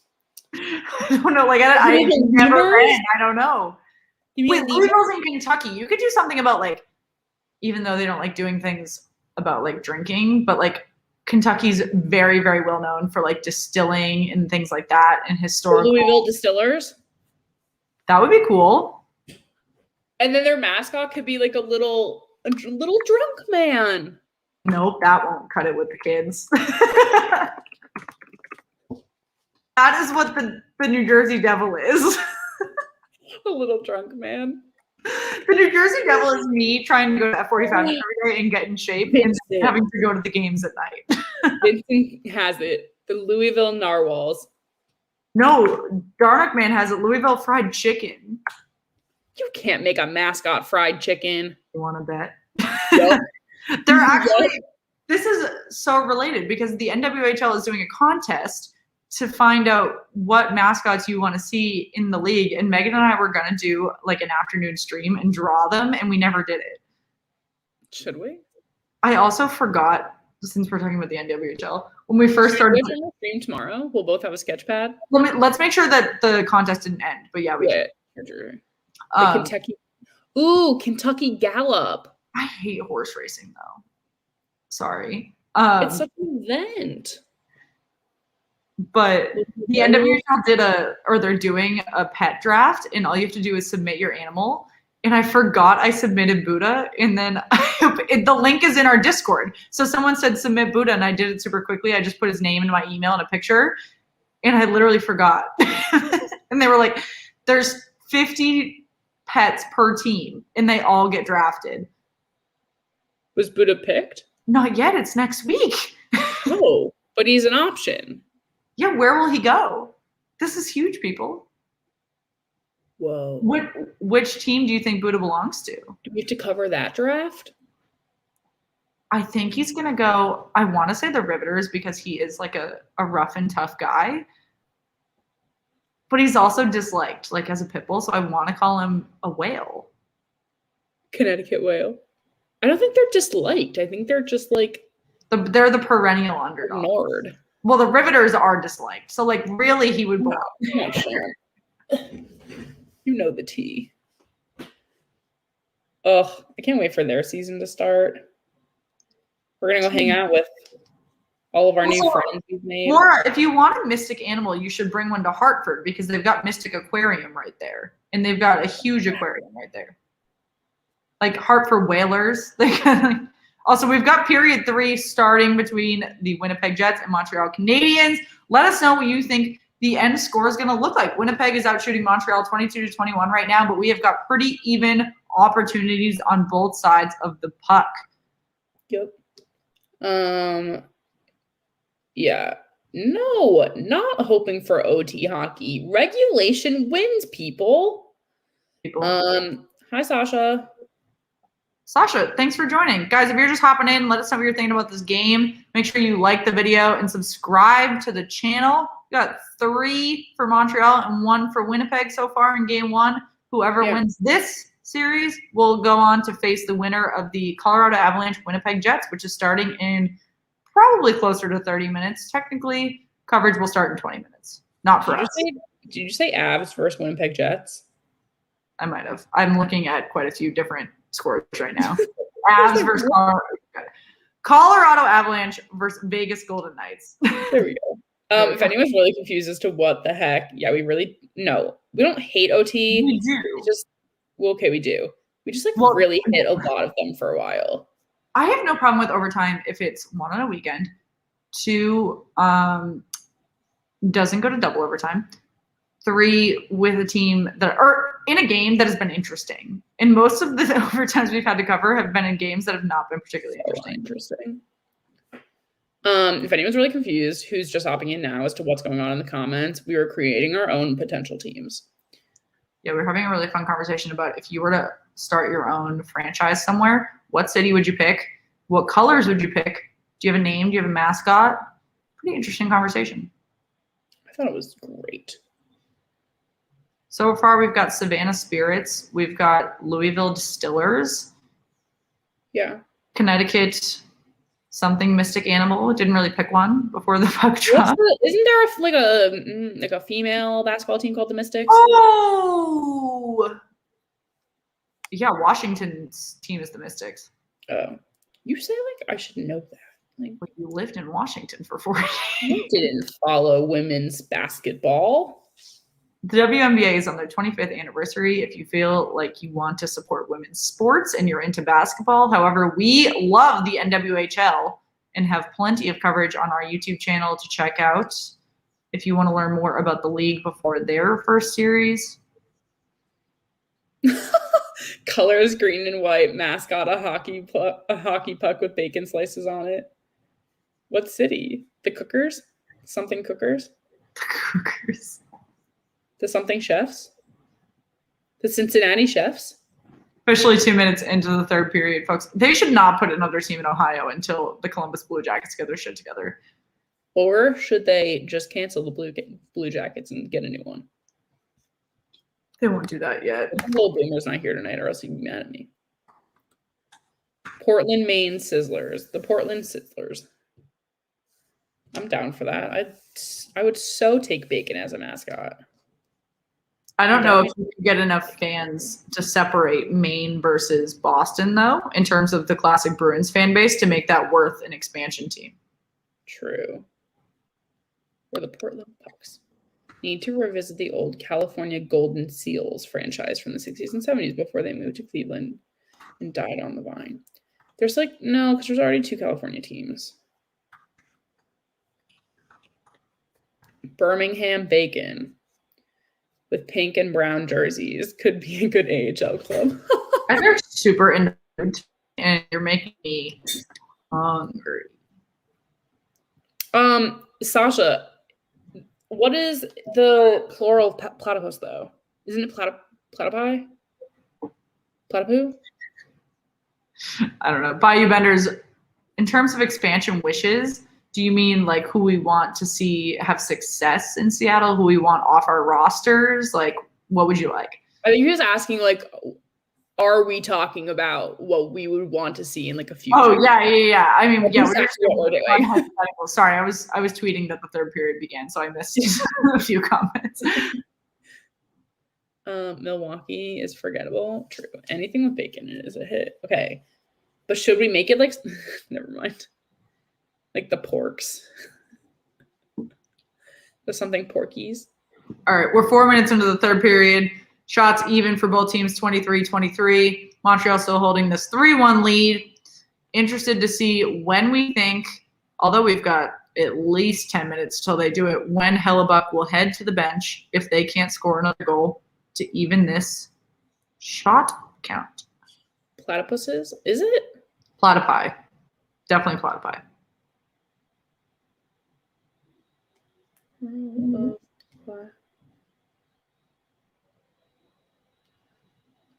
Plural platypus. Oh, it's just like moose? I can't say that I type platypus a lot, so. Platypuses. Guys, if you're just joining us, what are some of your things about this game so far? Oh, Darnickman, that's a good one. There's no universally agreed plural for platypus. So these platypuses or just platypus. Colloquially, the term platypi is also used. And then, although this is a form of pseudo-Latin going to the word's Greek root, the plural would be platypodes. So, Vernon, do you think that they can't? This is where I struggle because I think that Baltimore should get a team. Baltimore as a city is a horrible place. Sorry. But they have the Ravens, which is a pretty large franchise. We've had a great time in Baltimore before. And they have the Orioles. And the Orioles, granted, they're very historic, so it would be a different situation. But they have a good sports fan base, is what I'm saying. And a lot of people say that in the NBA and the NHL, Washington and Baltimore can't share fan bases because DC has teams at both of those locations. And there are other locations, I don't know if they're more deserving or that Baltimore just doesn't need one. But like if you're looking at places to expand, Baltimore is an established sports city. That's very true. Interesting. All right, we've got, while I wait for you guys to respond to that, we have got 13:55 remaining in the third period. Winnipeg outshooting Montreal 24-23. Like we've said this entire game, it's been really refreshing to see an even shot count on both sides of the ice after the Islanders, the Predators, the Lightning have all severely undershot their opponents in multiple games now. So really exciting to see this even shot count, even though Winnipeg is down 2 goals to Montreal, 3-1. This is game 1, so no one holds a series lead yet, but whoever wins this series will go on to face the Colorado Avalanche or Vegas Golden Knights in the semifinals. Sorry, there was a little trip up there. In the semifinals, which will be the first game outside of divisions for both of these North and West teams. If you guys have not yet, make sure that you like the video and subscribe to the channel. Yeah, Statman John, you told me to submit Buddha, but I forgot that I did it in like 2 seconds, and I like have the memory of a 7-year-old. Oh, I see what I'm doing. Guys, do you ever just like find yourself fidgeting so hard that you like kind of forget what you're doing beforehand? Like when I submitted Buddha to the WHL draft. No, like I just. You're missing a Limu Emu commercial, that's for sure. No, I haven't. It's not on my screen yet. I just tied this hockey string into, well, it would look better if they were even, into a bow tie.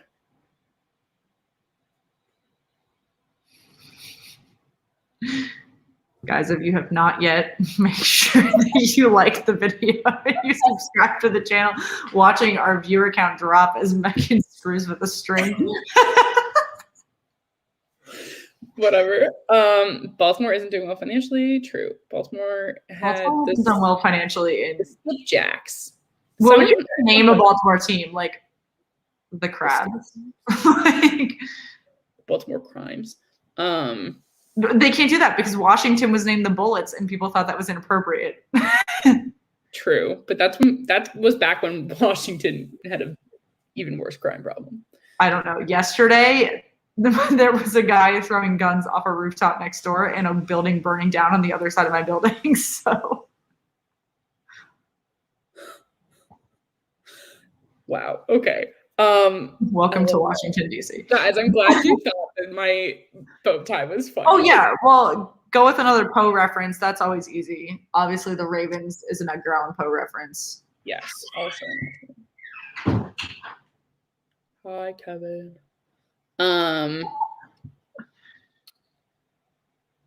Let's do like a homage to like TV shows. Could you do like the One Tree Hill Ravens? Or in Raleigh, because that's where it was like filmed, the Raleigh Ravens. I'm trying to think of what else Baltimore is known for. Caroline can use another team. Like, why does there have to be one team for two states? That sounds dumb. Why can New York and LA and all these places have two teams? I'm not saying Baltimore and Washington, but Baltimore and Washington can't have two teams. That's dumb. I think California is justified because those are two completely different parts of the state. Los Angeles Clippers and Los Angeles Lakers. What? No. I'm just saying like they're having like San Jose and like. Oh no, that's fine. I mean when there's more than one team in the same sport in the same city. I think it depends on. For the city, no, that's ridiculous. But also. How far away, how many hours away is LA to Anaheim?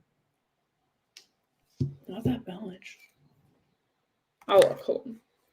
Or Anaheim, I don't know which one. I know nothing about California geography, so I don't know how far San Jose is. My point being, Washington and Baltimore are just over an hour apart from each other. So if Anaheim and LA are just over an hour apart from each other. They're less than an hour apart from each other. I used to go past Anaheim to get to like Huntington Beach and like Newport. And that was like just over an hour. All right, guys, if you're just joining us, we've got 11 minutes and 20 seconds remaining in the third period. We have been debating since intermission where you would expand the NHL for a 33rd team if you could. Not saying that we need to, but if they could. So if you have any comments about it, let us know. Make sure you like the video and subscribe to the channel. But also, like, New York, like, has the appetite for, like, having multiple teams. Like, we like debating shit with each other. Like, it's fun to fight about which team you support in the city. Like, I don't think that's a problem. But I think other cities should have more for New York needs, like, multiples of everything. Like, dumb. Sorry, I missed some of that. I was hearing, oh, that's a Winnipeg Jets goal! What a time to unmute myself. I tied my puck. If you're just joining us, Winnipeg is getting closer to evening the score. There's 10 minutes and 38 seconds remaining, and Forbort makes it 3-2 Winnipeg with 25 shots for Winnipeg and 24 from Montreal. Whoa. Gosh darn it. How are we feeling, Winnipeg supporters? I know you weren't ready to quit going into this period. I was. Depending on the day. I did the banner. Oh, look at it. It happened. Oh, but what I was saying before was that I think there is an appetite in New York for multiple teams, and we like the debate, but like I think other places that would be. I think it's slightly different just because the Jets and the Giants have been around for so like multiple teams in New York has been just the premise for so long. And they also share them with New Jersey. But if a franchise, there's also like New York City and like upstate New York and like Long Island are like very different worlds. You know? Avs fanboy, hi. I literally called you out for saying that earlier. The Devils are based. Also, wait, where was it? Someone said. Oh, it was Sasha. It is our puck, actually. We do have these. We normally don't sell them at the moment. We just like send them with things. Yeah, I usually either give them away with other giveaways we do or purchases we do, or we'll do little giveaways with goal predictions, stuff like that. If you guys are just joining us, I know quite a few of you just hopped in. The Winnipeg Jets have cut their deficit 3-2. So with a fantastic goal, they are now only down by 1. Montreal is about to go on the power play, however, and Winnipeg is out shooting Montreal 26-24 in game 1 with 10 minutes remaining. So if you have not yet, make sure you like the video. Make sure you subscribe to the channel if you're new with us. We do daily NHL playoff coverage and are excited to hear what you guys think of these remaining 10 minutes. So there definitely seems to be an appetite for us to sell our pucks. So maybe there was not an appetite before. Yeah. Which is why we didn't. But we are working on our merch shop. So hopefully we can add these in there, maybe. I don't know. We might still have to do it separately. Montreal's power play has begun. You can also like DM us and we can like talk about it. Yeah. Montreal's power play has begun. We're 20 seconds in. Winnipeg has not done a great job stopping them from taking offensive control in their zone early. It looks like they have already gotten themselves comfortable in front of Hellebuck. We shall see if he is giving up a 4th goal tonight or not. Yeah. We shall see. We shall see. Marc-Andre Fleury is playing tonight. Yeah. Winnipeg Jets were able to clear with just over a minute 10 remaining in the power play for Montreal. Shots are even 26-26. Winnipeg clears again. Carey Price takes this one to cut a few seconds off for his team. Jeff Petrie comes down and grabs it to start a fresh offensive run for his team. Oh, and a breakaway for Montreal, and a great opportunity that goes into a goal with a 5-hole for Hellebuck. Woo! 4-2 Montreal. Oh my God. Oh my goodness, what a game so far. Gallagher is able to hit the 5-hole on Hellebuck after what looked like an awkward breakaway. Gallagher gets an awkward rebound that goes right behind Hellebuck. He doesn't even see it. He looks for the puck under his pads while they're celebrating. He's like, whomst? Where? Me? That is incredible. That'll be the 27th shot for Montreal. They make it 4-2 over Winnipeg with 26 shots with 8:56 remaining in the third. If you guys are just joining us, let us know what you think about this game. Make sure you subscribe to the channel if you're new, and make sure you like the video. Whew. All I have to say is old Canada. Every goal tonight has been scored by someone new. Engelbert, thanks for joining us. I know we've got a couple new people that are hopping in. Super excited to see as this momentum picks up in the remaining 10 minutes of this game. Let us know what you're thinking. Do you think we're ending at 4-2? Because this was my guess, 4-2 Montreal. So I'm just putting that out there. So Shannon's like, you all better stop right now or else. Yeah, I think that was beautiful. I didn't expect, even watching it back, I'm like, I feel like that could have been stopped, but also like maybe not. Like, Yeah, Fleury is not a backup. Whoever said he was will fight. He's a 1A, just saying. Oh, he's not a backup. There was just, he had comments in his Vezina acceptance video that said, I'll see you all in game 3. So it made it seem like he was not playing tonight. There have been a couple, we were talking about it during intermission too, but there have been a couple goaltending question marks for these games once we get later into round 2 when the starters start to wear out a little bit. Whether you start them, whether you sit them, whether you trust, whether it be your 1B or just your backup for a game so that your goaltender can rest, because we know that they're going day on, day off, day on, day off, and it's getting tiring for a lot of these guys. I know a lot of you guys are just hopping in. We're in a commercial break with 8 minutes and 30 seconds remaining between Montreal and Winnipeg. Montreal just had a fantastic power play goal by Gallagher to make it 4-2 over Winnipeg. Shots are even for both sides at just about 28 shots. Let us know what you're thinking about this game so far. Like the video and subscribe to the channel if you're new. Yeah, I think Aaron did predict 6-2 earlier. Aaron was right yesterday, I think, too. But I think Aaron's probably asleep right now. Or at least he could be. As fanboy. That made me laugh. I think these Habs are going to surprise another team this round. Honestly, I feel like the Habs, like, if this is going to be the year that they're just going to, like, surprise everyone and go for it, then fine. Like, I'm not mad at that. Like, I feel like someone who is unexpected should win the Cup because I'm so over the same teams, like, getting it a year in and year out. Like, it is what it is. Like, I'm not too mad because, like, I am one of those teams. But, like, still, like, get some new people in here. Get some new talent, like, in the pool.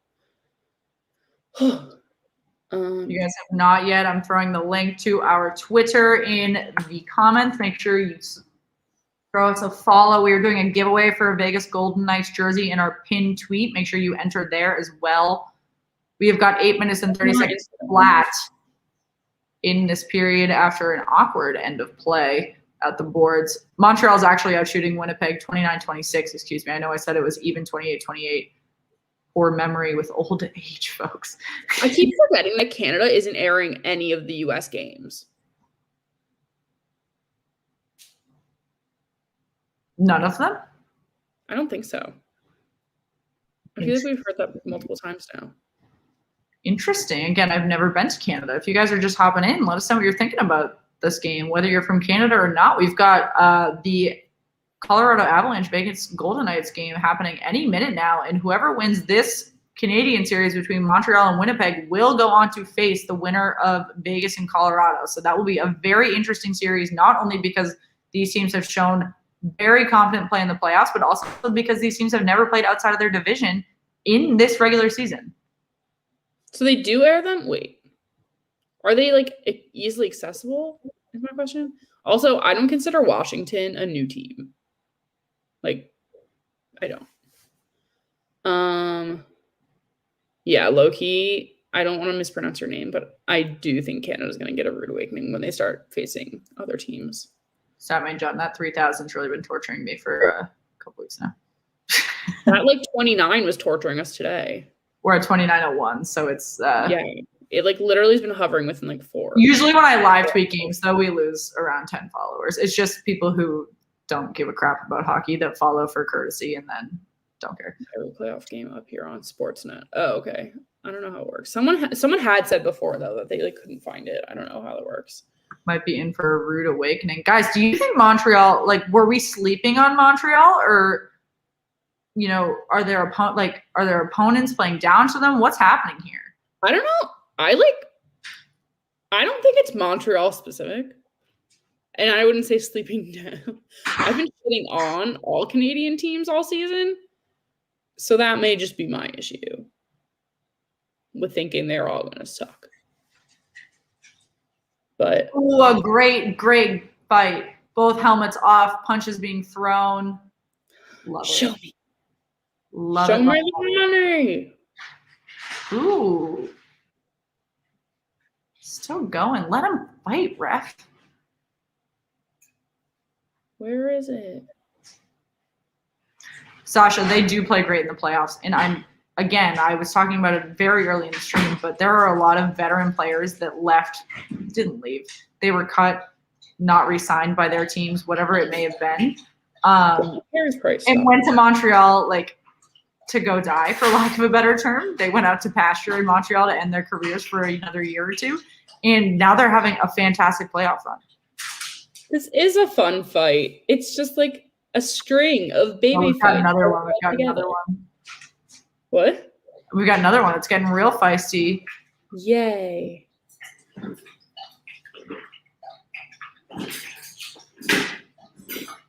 The more I see these Winnipeg Jets jerseys up close, the more I really want one.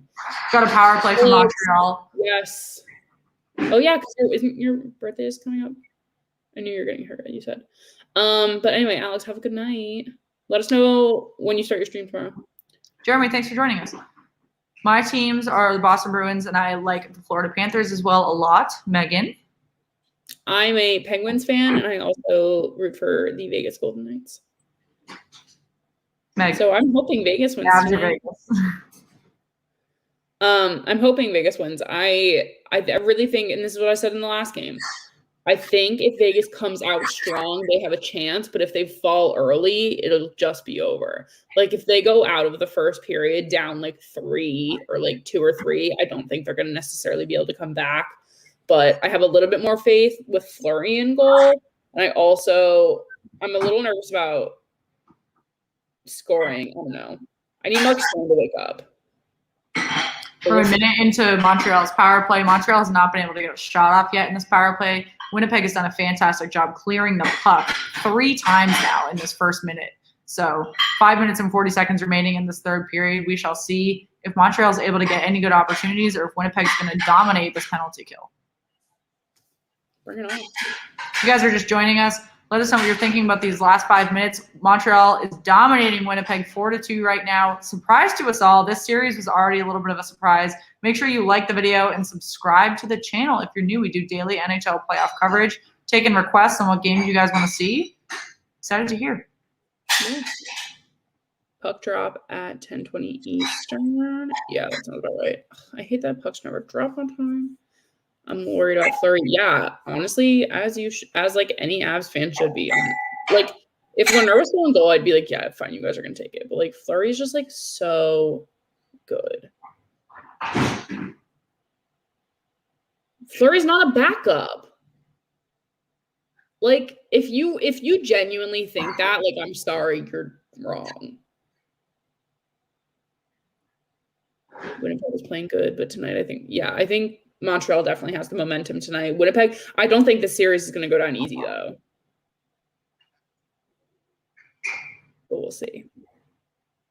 Oh my God, if you're going to be fast. And boy, she is about to tear you apart if you fight her on the one Vegas player she really, really cares about. Okay, if you're not a fan and you don't know, then like don't throw that out there. Like, they were supposed to play Leonard tonight. I don't know when they swapped that, but because it was like his series. That's like why Fleury did the entire first one. Oh my God, stupid. There's 2 seconds remaining in Montreal's power play for this face-off right here. Winnipeg will go quickly into full strength after this face-off. 4 minutes and 50 seconds remaining in the third period. Montreal still out-shooting Winnipeg 32-28 and leading the game 4-2. I wish the start times were earlier. Yeah, honestly, it kind of bothers me that the West game starts so late. They'll do that. Once we hit round 3, Vernon, though, the games won't start past 9 o'clock. Yeah.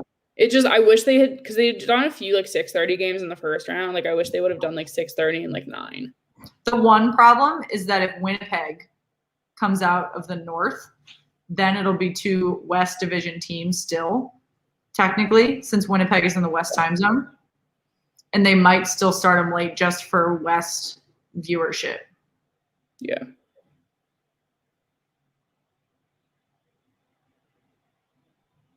Dun, dun, dun, dun. 4 minutes flat. Play is slowing down on the ice right now, folks. There is confidence in Montreal's play. They are playing keep away once again, and Winnipeg is not playing like they want to tie this game up at all. We have already at 3:53, and they have not. Granted, they just killed a power play, but they are not looking like they are going to pull a Hellebuck anytime soon. So I'm going to give it another 30 seconds until they do it. Yeah. I think it's going to be closer to like 2 and change, personally. They're just not maintaining the puck long enough to make it safe. That's what I was going to say. They can't seem to like keep the puck, so I think they're going to wait longer to really push at the end, keep some lines that are on the bench a little give them a little more time to breathe and then just like go hard at it. Also, for the Fleury debate that's going on, he's also a Vezina finalist right now. Let's not forget that. Just saying. Yep, we know the Avs goaltender is as well. I have quite a few thoughts on that. I think that Hellebuck and Saros and Varlamov might have been slept on. Only 3 can be nominated. Yeah. I would have had like a comfortable 5. I would have been okay with nominating. Yeah. So, Sasha, I own a Vegas Fleury jersey too. I own a lot of like Pittsburgh Fleury t-shirts, but my dad always made me get Crosby jerseys, which I thought was stupid. But it's fine. I'm not bitter. Oh, I have a really nice Lemieux too. Oh, love these. Shane, what do you got the time at here? 2 minutes and 25 seconds. We do have a dead play after a deflection into the bench. It looks like we're going to go to commercial break as well. So do we think we're going to come back with an empty net? No, maybe. They'll never start a face-off with an empty net. Where's the face-off? It'll be in the neutral zone, I believe. It was deflected into the Canadiens bench. Oh, you're curious who is who? Like of us? I'm Megan. That's Shannon. Hi, Shan. Here, we can show you who we are. Thank you for joining us. If you're new with us, make sure you subscribe to the channel. We do daily NHL playoff coverage. Yeah. Add some fun commentary to it. Things get pretty interesting, pretty funny. I like to think so. But yeah, guys, do you think, I feel like we can make the argument like they waited too long to pull the goalie at this point. Like, what can they really do? But down by 2 with less than 3 minutes left. But also they just like have not created the opportunity for themselves to even have done that. I love that Mercedes commercial. I said the exact same time last night. Leonard's not even dressed. Who's the backup? Who's backup? Guys, if you're just hopping in, we are looking at the last few minutes of the Montreal Canadiens Winnipeg Jets game. Montreal is up 4-2 in period 3. This is game 1, so no one holds the series lead quite yet, but whoever does win the series will go on to face off Vegas or Colorado, depending on who wins that. We were just chatting about the goaltending situation in Vegas. Robin Lehner was supposed to play tonight. That makes me think that Lehner got hurt because Marc-Andre Fleury did say, I'll see you in game 3. Lehner's not even on the bench. Is there any news about this right now? Logan Thompson did just win the Vezina equivalent for the AHL. Yeah. So he's a fantastic goaltender. I do think I'm not like mad at it. I'm just no. It's a fine option. I'm just saying that's either a really low blow to Lehner. Also, Connor Hellebuck has been pulled by Winnipeg. If you guys are just hopping in, make sure you take 2 seconds and subscribe to the channel. We are on the road to 1,000 subscribers, and there's 2 minutes even remaining in the third period. Lehner was scratched. That's a low blow. I disagree with that choice. I did not. Today they just said Fleury's refreshed. That was the comment made. Oh, that's a Winnipeg goal! 4-3 with an empty net. Damn kids. But yeah, that really sucks. I disagree. That is such bullshit.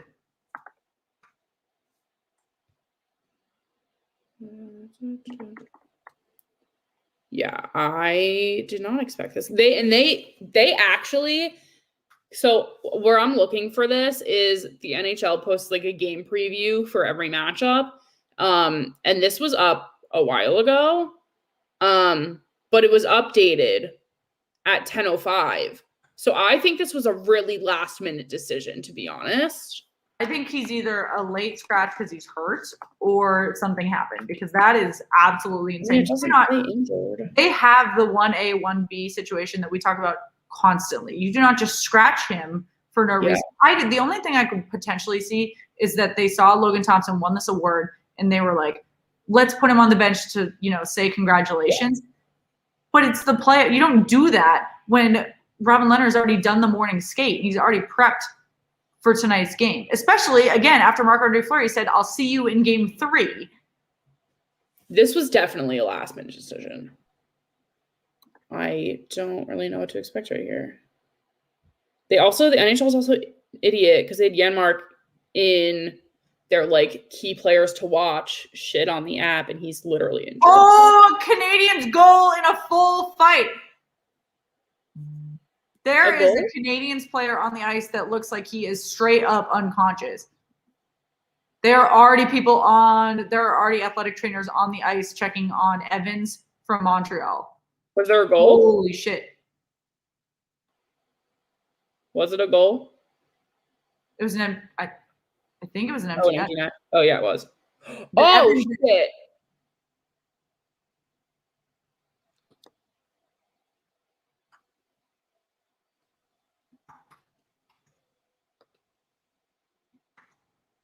You can see his legs are moving a little bit. Yeah, Sheffield is literally stop the fucking fight, assholes. Sheffield has already had 2 or 3 bad fights.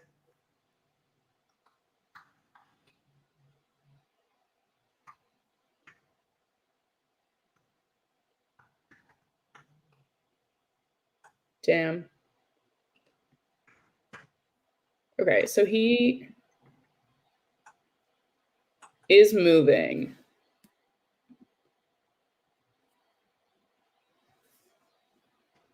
Yeah, they have a board out. No, I know. I'm saying Sheffield was just taken out of the game when it happened. He was sent straight back. Or at least right off the bench. I don't know. He's back there somewhere. Damn. What is with these Canadian series is? Why are they taking their backup goaltender out here? What?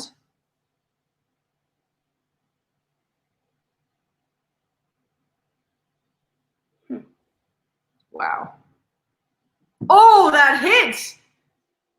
I was really confused as to why a player just came out there, but then Shan, the goaltenders are walking people on who don't have shoes for ice. Oh. That's what the players are doing. They're bringing people on so they can walk. Yeah, so that's a... Stretchers out. Yeah. I think that's definitely going to see a big... Wow, that's... Oh, just the way he hit the ice. Ouch. I feel like they really shouldn't be showing that, but that's a different story. Different debate. Yeah, I think I would be shocked if there was not a suspension for this, because that literally, he full force went for that. That was not just an accident. That was fully an intentional hit. And that was going at him fast. Yeah, the stretcher is out for Jake Evans right now. If you're not watching lives, there's 56.9 seconds remaining. He was the one that all he did was dump the puck into the empty net. It's really hard to see when a high hit comes in like that. And it was forceful by Sheffield from the Winnipeg Jets. And he went straight down the tunnel. He was ejected right away. They didn't even keep him. Yeah, he was trying to fight with the ref while he was still standing back there. And as soon as they got him out of that area, he was dragged straight out. I count 11 guys putting Jake Evans on this board right now. You've got guys in suits. You've got paramedics. You have got the athletic trainers. It is a scary, scary scene. It reminds us eerily of John Tavares in Game 1 against the Montreal Canadiens when it was a freak accident. This did not look as much like a freak accident. We'll see what that suspension looks like tomorrow. Yeah. John Tavares, we were able to see his movement here. Since there's so much crowd around him, we can't really see. I think before this crowd was there, we were able to see a little bit, but it's not enough to be comfortable here. There was a really great replay for those of you that are not watching live where Sheffield does hit him. He's coming around the back of the net, and he doesn't even see him coming. And the problem is he shouldn't have even literally just dipped the puck in. The puck was already in the net. There was no reason to go hit him.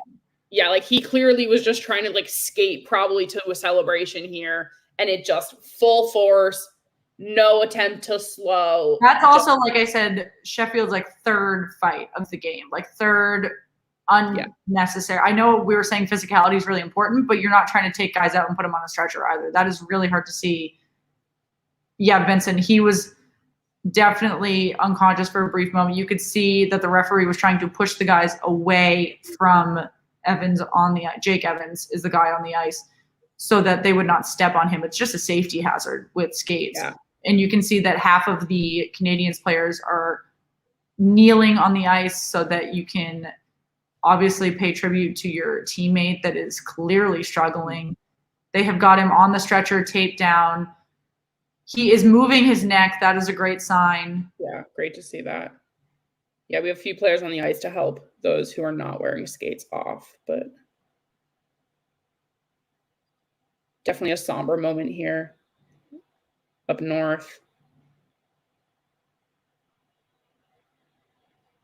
Yeah, really hard to see, really frustrating to see after the end of what was such an exciting game. We didn't need to end it like that. You never want to see it end that way. And the entire Canadiens bench has left the bench to come support Jake Evans as he goes off, assumingly to go get at least. He did, when I'm looking closely here, because I'm a little behind, I think I did see his fingers move. Yeah, he moved his head in that little, it's like a square that they put them in while they're on.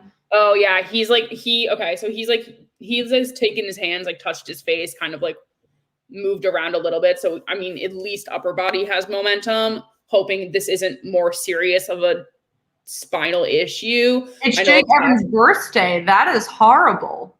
Jeez. Well, that sucks. Again, they're going to show this again. I hate that they're going to do that, but yeah.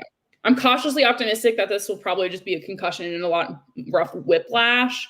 But it's the way he landed and the way he was hit, I feel like that would more commonly cause an issue in the upper spine. The problem is he hits so Sheffield hits him really high, and then he hits his head on the ice, directly on the ice. So Montreal, even though there's 56 seconds remaining in the game, is going to go on a 5-minute power play. Obviously, major penalty. Sheffield is ejected from the game, charging major. Yeah. Really frustrating to see. He will most certainly get a hearing tomorrow if George Parros has his head on his shoulders. We know he does not always. If you guys are just joining us, I know quite a few of you just did. Jake Evans of the Montreal Canadiens was able to net an empty netter, and then he was hit by Sheffield of the Winnipeg Jets very high and was knocked out from an awkward hit on the ice. I'm glad Tyler Toffoli didn't come in any faster than he did, because Sheffield might have been knocked into him, which could have caused more damage.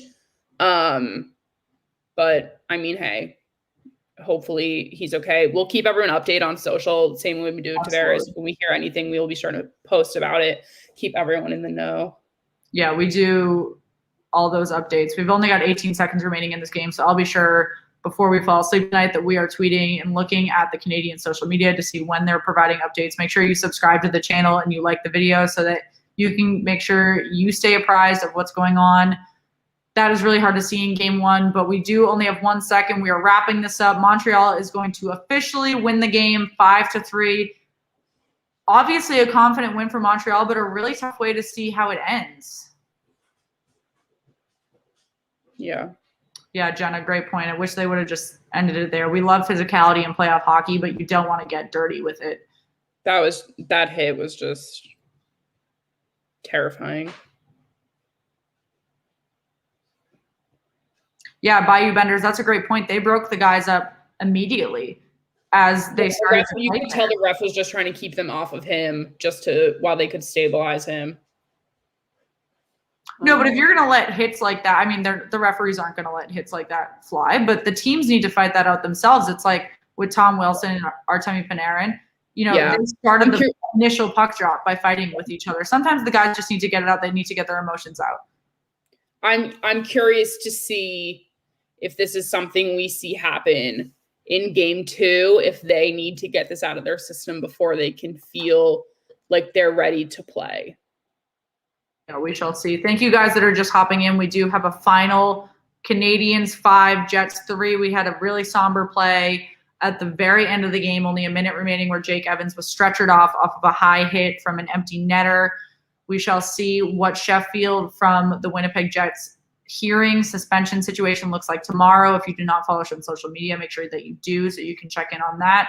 And we just have puck drop in Vegas and Colorado as well. So they are about a minute in. Obviously a somber ending to this North Division matchup that was so exciting for the entire game. We had a little bit of boringness in the second period with, no goals and pretty slow offensiveness, but so great to see the momentum and the excited play from Canada. Yeah. And it's so hard to end that way. Yeah. I had a thought process, then I lost it. Whatever. Yeah, this is definitely a difficult way to end a game. Like we said, I kind of wish they were able to just call the game. Granted, I understand you have to play out the last minute. But hopefully we can all be supportive of our Habs friends, same way we were when Tavares was hurt.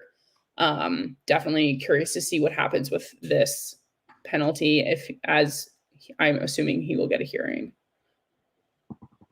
Yeah, really tough way to end the game. Make sure you do subscribe to the channel. We will provide updates as soon as we can. Tomorrow. Absolutely. Oh, that Fleury mask, though. It puts a smile back to my face, even though I'm not smiling yet. I know we did have a bunch of folks hop in that wanted to see Bayou Benders. Thanks for hopping in. I know you did have a great win with a tough end, so I know you have quite a few emotions to contend with. We will be covering more games from the North Division as we keep going on. That was only game one. So as Jenna, our intern, was saying, self-policing does get dangerous when it gets that emotional in game one. And that was something we didn't really see between the Toronto Maple Leafs and Montreal Canadiens, but it is something once you get to round two and you get later in the playoffs, it could get more and more dangerous depending on if it's something that they're just doing, as a formality of hockey and classic hockey, or it's something that they're really getting dangerous about and they're making those high hits, particularly near the boards, like what just happened with Jake Evans. Yeah. Well, thank you for telling your friends about us. And Jeremy, thanks for subscribing to the channel. I know we really had a fun night. We're at 49 subscribers. 49 likes, excuse me. One of you, if you've not liked the video, make sure you do hit like. And we are trying to hit, I don't know that we'll hit 650 subscribers tonight, but we are on the road to 1,000. If you guys are just hopping in, we are planning to do a 24-hour stream when we hit 1,000 subscribers, and we are going to do a great charity twist on that. Lots of donations, lots of honoring of different people within the hockey community. We're really excited about it. So make sure that if you have not yet, you hit subscribe to the channel so you don't miss out on at least, 5-10 minutes, an hour of that very long stream for us. Yeah. How many suspensions Sheffield going to pieces? How many games? Well, Rafi Torres obviously was a perennial player that was suspended, but Ryan Reeves was just suspended, 5 games? Reeves was just 2. Reeves was only 2? Yeah. Interesting. I thought it was more. You're talking about from 2 days ago, right? Yeah. Yeah, 2 games. My guess for this is 4. Julius Caesar, clean hit. I'm interested to hear why you think so. Genuinely, I'm curious. I know a lot of times we think when we see something and we see a guy get hurt, we let emotions get in our way and we don't genuinely look at the hit or how the player's coming into the play. So I'm really curious to why you think that. I know that was the same situation with Tom Wilson as well, that we were really frustrated, and we did daily lunchtime streams prior to the playoffs. And we were saying, Tom should be suspended, blah, blah, blah. But they look at it after the whistle completely differently. Yeah. Clean hit, keep your head up. See, I think his head was up, but he was coming around the net. So you're obviously at a lower angle. Height differentiation there. But height is obvious. They can't suspend him for height is the problem. It's Zdeno Chara has this problem all the time where he, for lack of, and that's a Colorado goal! Ooh, Marc-Andre Fleury, that wasn't your best look. That's not what I needed tonight. Yes, we'll watch for a little bit, guys. We'll watch Vegas and Colorado for a few minutes before we sign off. Yeah. Dan, Tom Wilson and Ryan Reeves should be banned from the NHL. Interesting. I think that's that's one of the key points, right? The play is over. NHL player safety and George Peros do not look at plays once they're over the same way they do once they're live. They actually take plays after the whistle less seriously than they do when they're live, which seems a little counterintuitive, but that's why Tom Wilson did not get suspended for his hit on Panarin, because it was after the whistle. And because they take it less seriously, they just think it's a boys club, they're fighting, blah, blah, blah. Whatever. Very interesting. But yes, if you guys are just hopping in, we are chatting a little bit about the Jake Evans hit and Montreal's win in game 1 over the Winnipeg Jets. We are also taking a look at Colorado's goal 4 minutes into the first period over the Vegas Golden Knights. So they hold a 1-0 lead. They obviously had a very confident 7-1 win in game 1. So let us know what you're thinking about this Colorado-Vegas game as well. Megan just saw, I can tell by her face. I was like watching the replays, like, close your fucking pads. Like, so let us know what you're thinking about the Jake Evans hit. Let us know what you're thinking about this game. Let us know what you think Sheffield's suspension should be out of Winnipeg. Want to hear all of it while we wrap up this very exciting end of evening of playoff hockey. I just want a freaking shot on goal. Duh.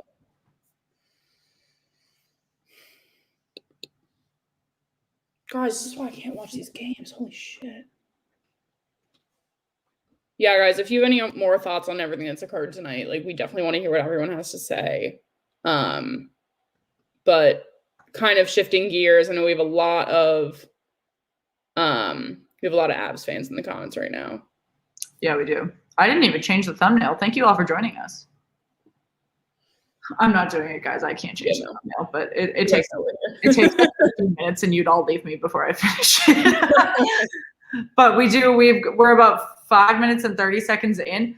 The thing that scares me a lot about Colorado, and I know that Sasha brought it up earlier, is that Colorado is so damn fast. They're so fast. If Colorado plays Vegas, if Colorado plays Boston in the Stanley Cup, which is like not that unfeasible when you look at like how these series are going. Totally possible. The only players that can keep up with Colorado's speed are Brad Marchand and sometimes David Pastrnak. Sometimes. Yeah. This is just, it's like one of those things where it's like, you need, which is kind of a justification why Fleury's in goal. Granted, that first one didn't look great. But like, if you're slower than your opponent, you need to have strong defense. And the defense needs to step up here and give an added layer for Fleury, or else they're going to struggle the same way they did in game 1, and it is not going to be pretty.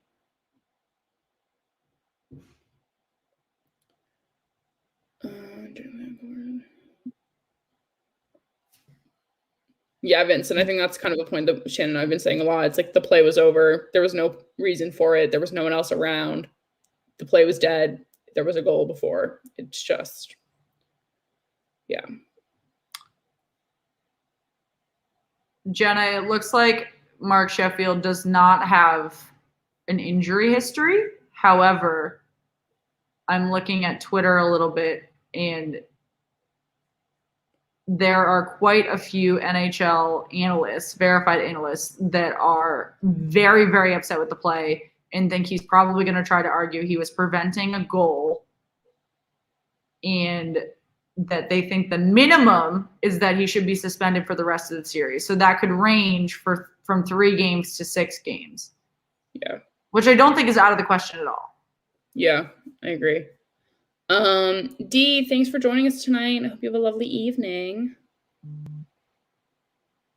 Dun, dun, dun. So Graves is, who was the target of that hit from Reeves in game 1, is on the ice because he was second assist in that goal. Yeah, that was definitely a rough last minute to watch. Not the way I think we all anticipated that game ending. Obviously, we never really anticipate things like that. Guys, if you've not already, we're like 1 away from 640. If like one more subscriber can sub to the channel, We'd be super, super grateful. Thank you so much for everyone who's been here tonight. We're going to be here for a few more minutes, but. No, and Jenna, one other thing is that he was the victim of a bad hit that made him leave the game from, I think it was the Senators, in which they faced a suspension where they think Sheffield was a victim of I can't pronounce his name, intentionally trying to hurt him, which I know they're not supposed to take prior history into consideration, but there is just like historical bias. Yeah, for sure. Julius, we never want players, we don't wish injury on them. Yeah, let's keep it positive. We do have Colorado on a power play, though. We got 1 minute and 20 seconds remaining on their power play. Colorado is out shooting Vegas 4-1. Obviously, up 1-0 on the Vegas Golden Knights thus far. 12 minutes and 55 seconds remaining in period 1. Vegas down 1-0 in the series so far after Colorado's very confident Game 1 win at 7-1. Yeah, Christoph, it's hard to think, though, like, the NHL is overly worried about optics, to be honest, because, like, they've just made some very questionable decisions in this offseason, like, and even at the end of the regular season. It's hard to expect them to do what is right, regardless. One very thing to note is that game was actually pretty brisk. Yeah. That was barely 3 hours long, which is short for a playoff game. For sure.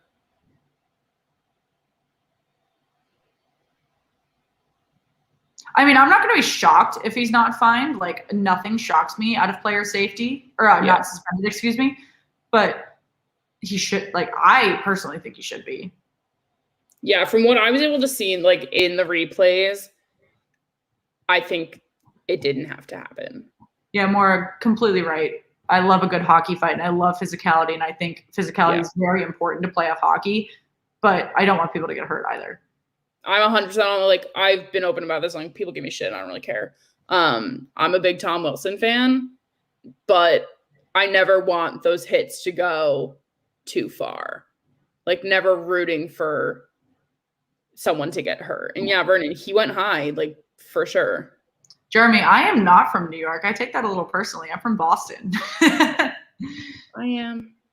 I grew up in Jersey. I live in New York. The Vegas Golden Knights are going to finish up their penalty kill and then go on a power play for what looks like a tripping call. If you guys have not yet, make sure that you like the video and you subscribe to the channel. We are getting darn close to 650 on our road to 1,000 subscribers. Dan, we were talking about the high hit Mark Sheffield received during the qualifiers last season. It was like August 2020. Yeah. A while back, but still. I look like I would live in Boston. I haven't lived there in 6 years, but it's only a wild guess with accent. Yeah. The accent comes out. My Boston accent comes out if I'm very, very drunk or I'm very, very angry. Those are the only times it ever. Yeah, no, I definitely sound more New York when I'm drinking. Or I'm really pissed off, then I get kind of.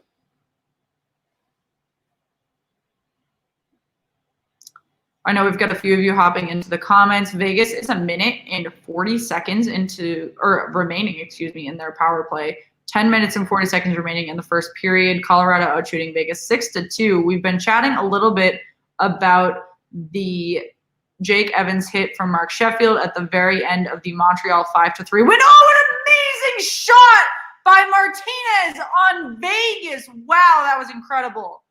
Was it a goal? Oh, yes. Sorry. A goal. Shot. Martinez is able to tie it up 1-1 for Vegas and Colorado. Where do you think I'm from? I know my English. Well, I'm going to assume Canada. I think you said something about watching something in Canada before. So maybe like French Canada? Quebec, maybe? Remember? The NHL cannot continue to allow this type of violence. That was a cheap shot. 100%. Roberto, thank you for joining us. I feel like you're new here. Glad to have you. But yeah, I agree. I think as we this is the second one in the playoffs, for goal. Yay! Oh, Megan's joined us, everyone. I'm so behind, guys. This is so exciting for me. Actually, since we've hopped into this was I right? stream, we are giving away a Vegas Golden Knights jersey this round. Yeah. I just threw the link into the comments. We are giving away this jersey at the end of this week. We have already had a ton of entries. Super fun, super exciting. If you've not checked us out on social media, please do. We are doing jersey giveaways every round of the playoffs, and we will continue to do them as much as you guys like jersey giveaways. So let us know. And Megan is holding our little puck that we like to include when we send giveaway successes out. What's dial-up? Oh, I'm just streaming it. My Wi-Fi sucks, and I just whatever. I'm over it. The stream slows down a lot. Remember how fast Vegas was in their playoff runs against Gate? They're definitely not moving as fast as Colorado is right now, which kind of sucks. But how do I win a jersey? Go to our Instagram and our Twitter, and you can find out how to enter. Yeah, and if there's a jersey you've been dying for, let us know, and maybe we can make that our giveaway for the next round. Your logo is nice. Thank you. We like it. We have some alt logos too. That'll come out. We'll be launching our merch store soon. So if you have not liked, subscribed, followed, everything you need to do, make sure you do that so you don't miss out on some fun merch. Oh, Vincent. I don't really know how to fix that. No, but you have Discord, and you joined the Discord channel. Daniel, we are going to sell hats. I typically haven't worn a hat on stream in a while, actually. We wore hats probably close to every episode for a really long time. I wear hats almost every day. Yeah. I have I'm a graduate student at Auburn University, and I wear that baseball hat and my Buddha hat every day. Yeah, I wear an Adidas hat most days. Yeah, guys, we're definitely gonna open our merch shop. Everyone tonight has been saying they want to buy a puck, so maybe we'll start selling these because we normally. Shoot us a DM on Twitter, and I'll sell it to you and mail it to you. Guys, we're 10 subscribers away from 650. Now I think it's possible. Guys, if you're not subbed, why not? Guys, hit the subscribe button. Make sure you send us to your friends, your family. You only need a Gmail to subscribe. You don't need a YouTube channel. So as many Gmails as you have, you can hit the subscribe button. We are on the road to 1,000. We're very excited about it. We are very close to 650. Jeremy, Insta is A-okay. You have equal chances of winning on either. Oh, yeah, true. You can join on Insta. Now we need one of your jerseys. We are going to put our jerseys. We're going to do another order again so everyone can get them custom. If you want one of our pucks, reach out on Insta or Twitter. Probably Twitter is better. And we can chat about it. Oh, yeah, Chase, I remember you every time because I remember you saying you lived in Auburn. And Auburn sticks out in my head. Guys, we are in a commercial break between Colorado and Vegas. We are not doing this whole game. This is not a doubleheader. However, we are hanging out for a little bit because we have quite a few of you that are still in the comments, and we don't want to leave you high and dry. So if you have not yet, make sure that you like the video, subscribe to the channel, join our Discord, follow us on social media. If you're new to Discord, there is a link in the video description that will bring you to our Discord community. We have a channel for all of the playoff series, the Seattle expansion draft, the NHL entry draft, all of our updates that lets you chat all day, every day, like a Slack channel with all of our hockey fans about hockey. And it won't give you notifications, so you're not going to get spammed. Don't worry about it. Megan never checks it. True. Yo, my life. Are we streaming tomorrow? Yes, we are. Yeah. Bruins are on tomorrow, baby. Come on, y'all. Yeah, Colorado is definitely a bit faster. It's Vincent, yeah, just message. Hold on. Do we hit 600 on Insta? Vincent, request me personally on Discord and we'll figure it out. 598. Oh my god. I don't think I actually friended anyone. Ooh, this watch party graphic was so nice. I never looked. What? The one for Montreal Winnipeg. Hmm.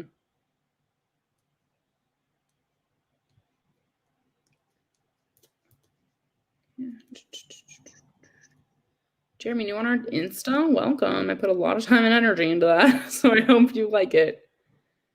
Yeah, tomorrow's going to be a good game for sure. Very excited.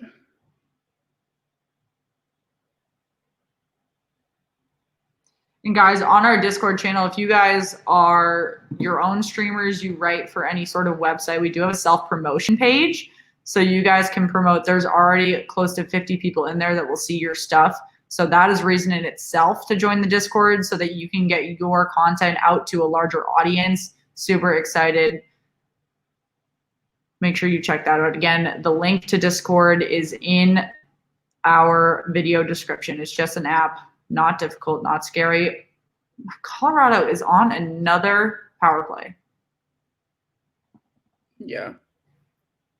Jenna, look at us trying to get to 600. I saw that. I was like, thank you. Well, Shan, you say that. We're only one away. I know. Jenna just said $5.99. Guys, who's going to be number 600 on Instagram? We'll send you a puck. I was going to say, I'll mail you a puck. I just got 10 more. Jenna works for Boston University Hockey. Vincent, you're on our Discord, aren't you? I'll send the link again. Oh, no. He's on the link trying to say how to find me. Hold on. Oh. I'll add you. I'll send the link again for everybody else. Yeah. Come on, guys. Be that last one on Insta. Bring it on.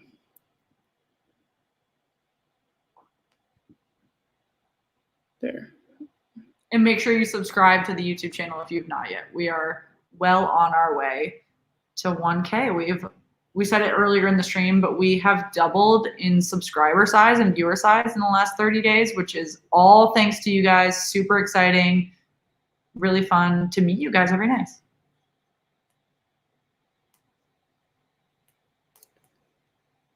Vincent, I just messaged you. I'm the $5.99. You were $5.98. Boston BU Women's Club Ice Hockey was $5.99. I got the order yellow. Oh, humor. Guys, the legs are really needing a stretching after today's workout. Dum, dum, dum, dum. I know a few of you just hopped in. We are casually watching the Vegas Golden Knights Colorado Avalanche after we wrapped up the Montreal Canadiens and Winnipeg Jets. Montreal won confidently 5-3, even though there was a tough injury to Jake Evans for Mark Sheffield on a high hit after an empty netter. Let us know what you're thinking about that game. Let us know what you're thinking about this 1-1 Vegas-Colorado game. We will sign off at the end of this period. We have got day jobs we've got to get to, but let us know what you're thinking about tonight. Make sure that you like the video, you subscribe to the channel if you're new. We do daily NHL playoff coverage, and we are excited to hang out with you guys every night until we find someone hoisting the darn Stanley Cup. That freaking cup. Guys, can someone go follow us on Instagram? Spencer, thanks for joining us. Darren, thanks for joining us. We hit 600. It's Chase. Fuck yeah. Thanks, Chase. Watch, someone's gonna unfollow us. I'm gonna be pissed. Folks. Chase gets a puck now. Chase, DM us on Insta your address. I hope you're not overseas. I won't lie to you. I'll pay the shipping. Yeah, guys, we are very close to 3,000 on Twitter, and we are very close to 650 on YouTube, very close to 50 on Discord. So make sure that you check out all of our given social media channels. We are on a commercial break between Colorado and Vegas for this first period. Mark should be 2 games. Okay. We were saying that 3-6 would be the end of the series. So yeah. We'll see. I don't think it's going to be that long, but. No, I don't, especially because he's not a repeat offender. And although they're not supposed to take that into consideration, they do. Yeah, because bias is everywhere. We're also in need of about 9 more subscribers to get to 650. Would love to get closer to that this evening. Dun, dun, dun. I have your guys' Discord link in my Twitter bio. Thank you. That's fun. Daniel, thank you. Oh, guys, whenever everyone says congrats, I just get so happy. You guys are so nice. For your support. Oh my god. I have TikTok songs stuck in my head and I could literally chop off my head. The ref should make a penalty for 9-minute power play for Montreal. I wish that we could carry over. Yo, Yeti's one of our sponsors, yo. If you're going to buy something, follow the link in our bio.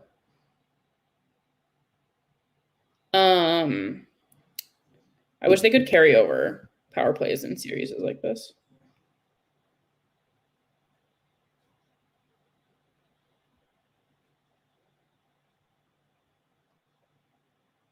Shan, I'm 16 followers away from 500 on Twitter. I wouldn't follow me, though. I won't follow back. I applied for verification today. We'll see if I get it. You have Yeti as a sponsor? Yeah, we do have Yeti as a sponsor. We are also sponsored by Pure Hockey. Both have such great things to offer.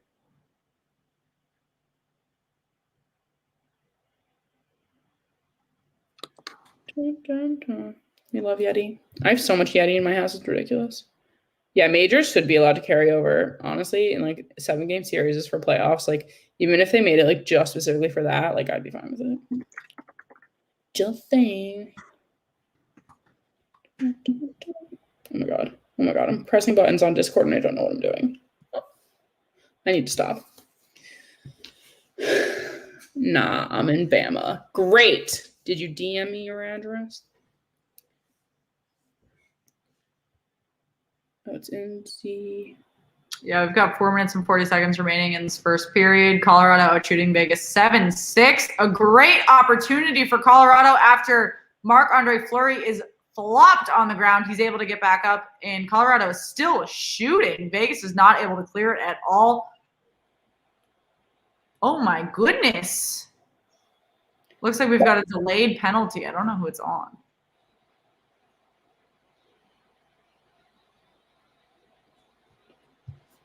Oh, thanks, Daniel. Marceau. It's on Marceau from Vegas. We're so friendly. Thank you. Yet another power play.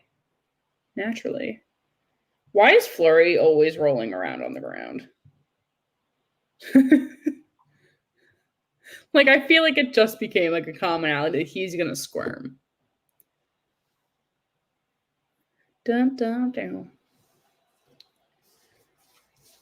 Not too much time left here in the first, guys. Who is someone going to take the lead, or are we going to go into this tied? What's the tea?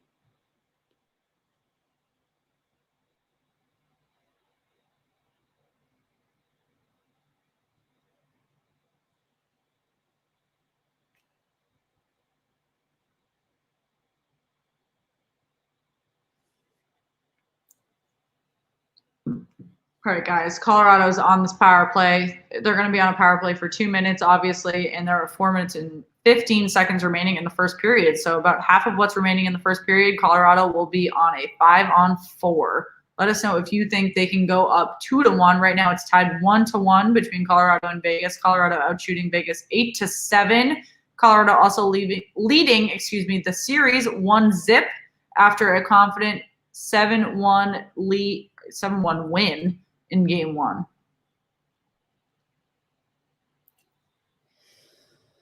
I'm stressed about this game. If you guys have not yet, make sure you like the video. Make sure you subscribe to the channel.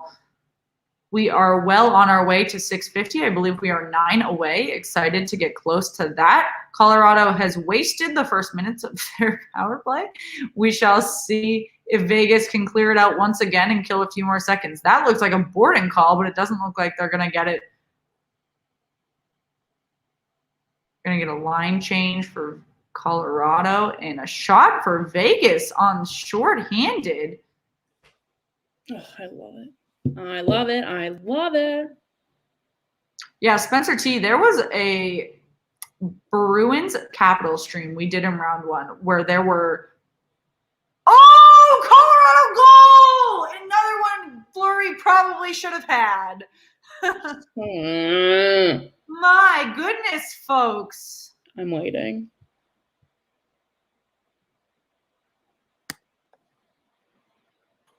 I'm waiting. Excuse me. Oh my God, I'm so rude. Dun, dun, dun.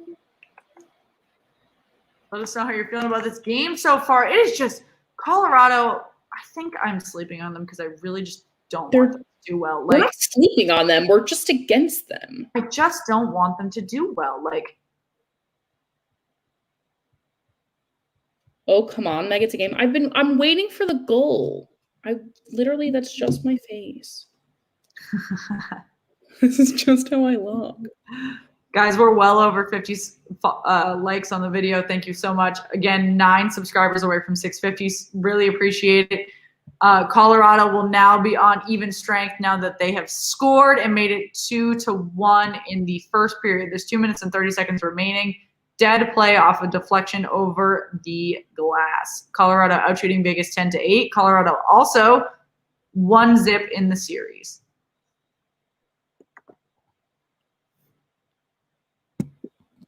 I like the name Tyson, I'm not gonna lie. Oh, same.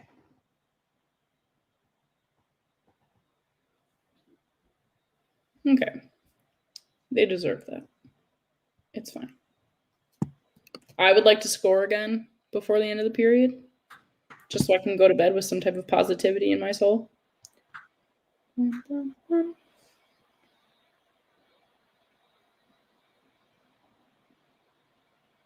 As Samboy, I think this is the first time I've watched literal live Colorado game with you. I rarely watch Colorado live.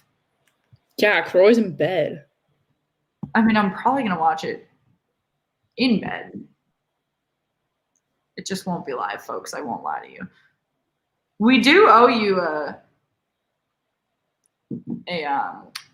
double header now that we hit 500, though. We haven't scheduled that yet. There hasn't been a good one on a weekend. No, there haven't. Especially once you hit round 2. Oh, yeah. It looks like Theodore is going to hit the box for delay of game. I'm thinking it's going to be. Let me just double check on that, though. Yep. Delay of game. Colorado's going to once again go on the power play. No. He knew exactly, too. Hit it too high. It went over the glass.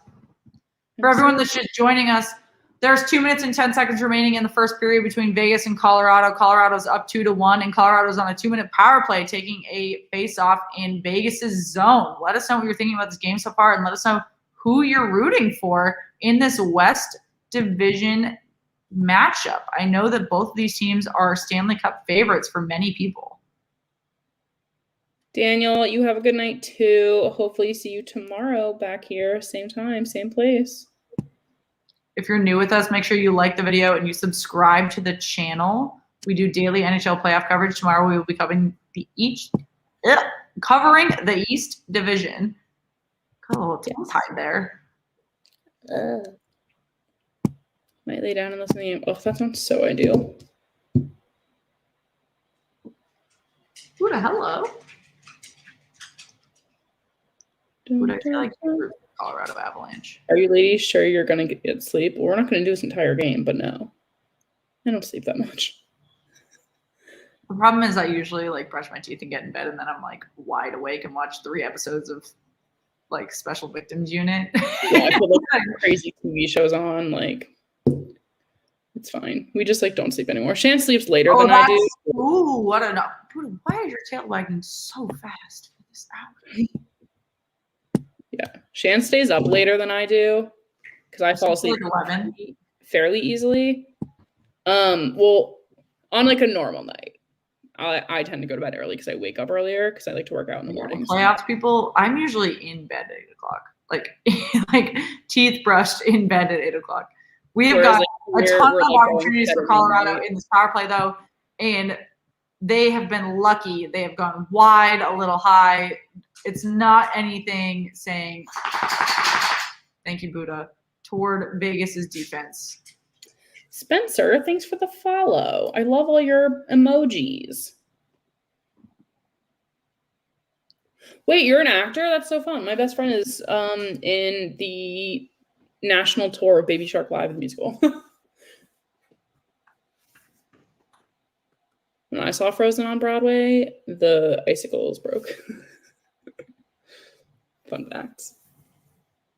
All right, guys, we've got just under 10 seconds remaining in the first period. Make sure before we sign off tonight that you have subscribed to the channel.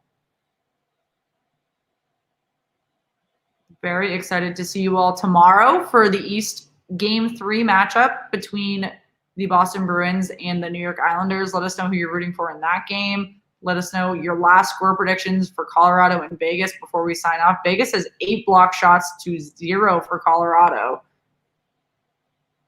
Interesting statistic there. Love that. Wait, if you're in Tampa and you're in the theater scene, do you know Tatiana Erickson? Sorry. I just know people.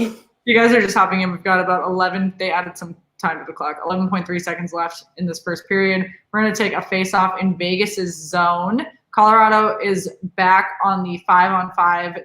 Did not do anything with their power play. We shall see if they're able to get 1 or 2 shots off on a Marc-Andre Fleury that is not looking fantastic. Oh, someone's going to the box. What are they going for? Who is it?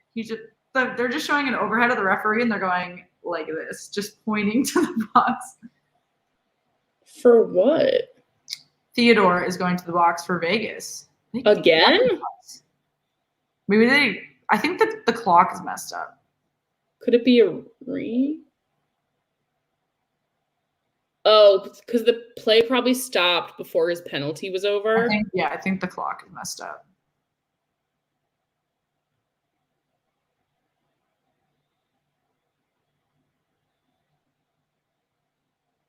So we've got 11.3 seconds remaining. As I said, Vegas is going to start defending in their zone on this faceoff on the tail end of a power play. 13 seconds remaining for Colorado. Let us know if you think they can capitalize on this, and make sure, once again, I'm going to keep quoting, you subscribe to the channel if you have not yet. Hit that little red button. You do not need a YouTube channel to do so.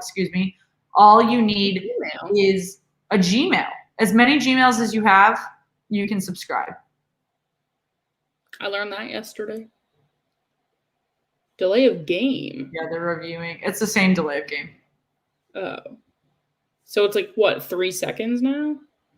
I'm a legend. I went downstairs in the creepy office and got a blanket. That is respectable. Yeah, at night I don't like going downstairs, so I take the elevator down and I just like sneak to the fridge, and then you get back in and close the doors and go up. This is the most elongated 11.3 seconds of my life. Still haven't. This is the third try. We're going to go on the face-off here. Just trying to grab a couple of chips, brush my teeth, and go to bed. So the power play clock was wrong to begin with. Wait, what? Yeah. No, now they're at full strength? We're just going to – all right, period 1 is over. We're going to end period 1. Colorado 2, Vegas 1. Colorado shots 11. Vegas 9. This is ridiculous. All right, guys. I hate to go 2. It is nearing time. I live in New York. It's never dark. There's lights on all the time. It is nearing the time to call it quits. Let us know last second what your score predictions are. Make sure you like the video. Once again, make sure you subscribe to the channel. Tomorrow, we will be doing the Bruins Islanders East Division game once again at 7:30. My phone has told me it's bedtime. It is, in fact, bedtime. Yep.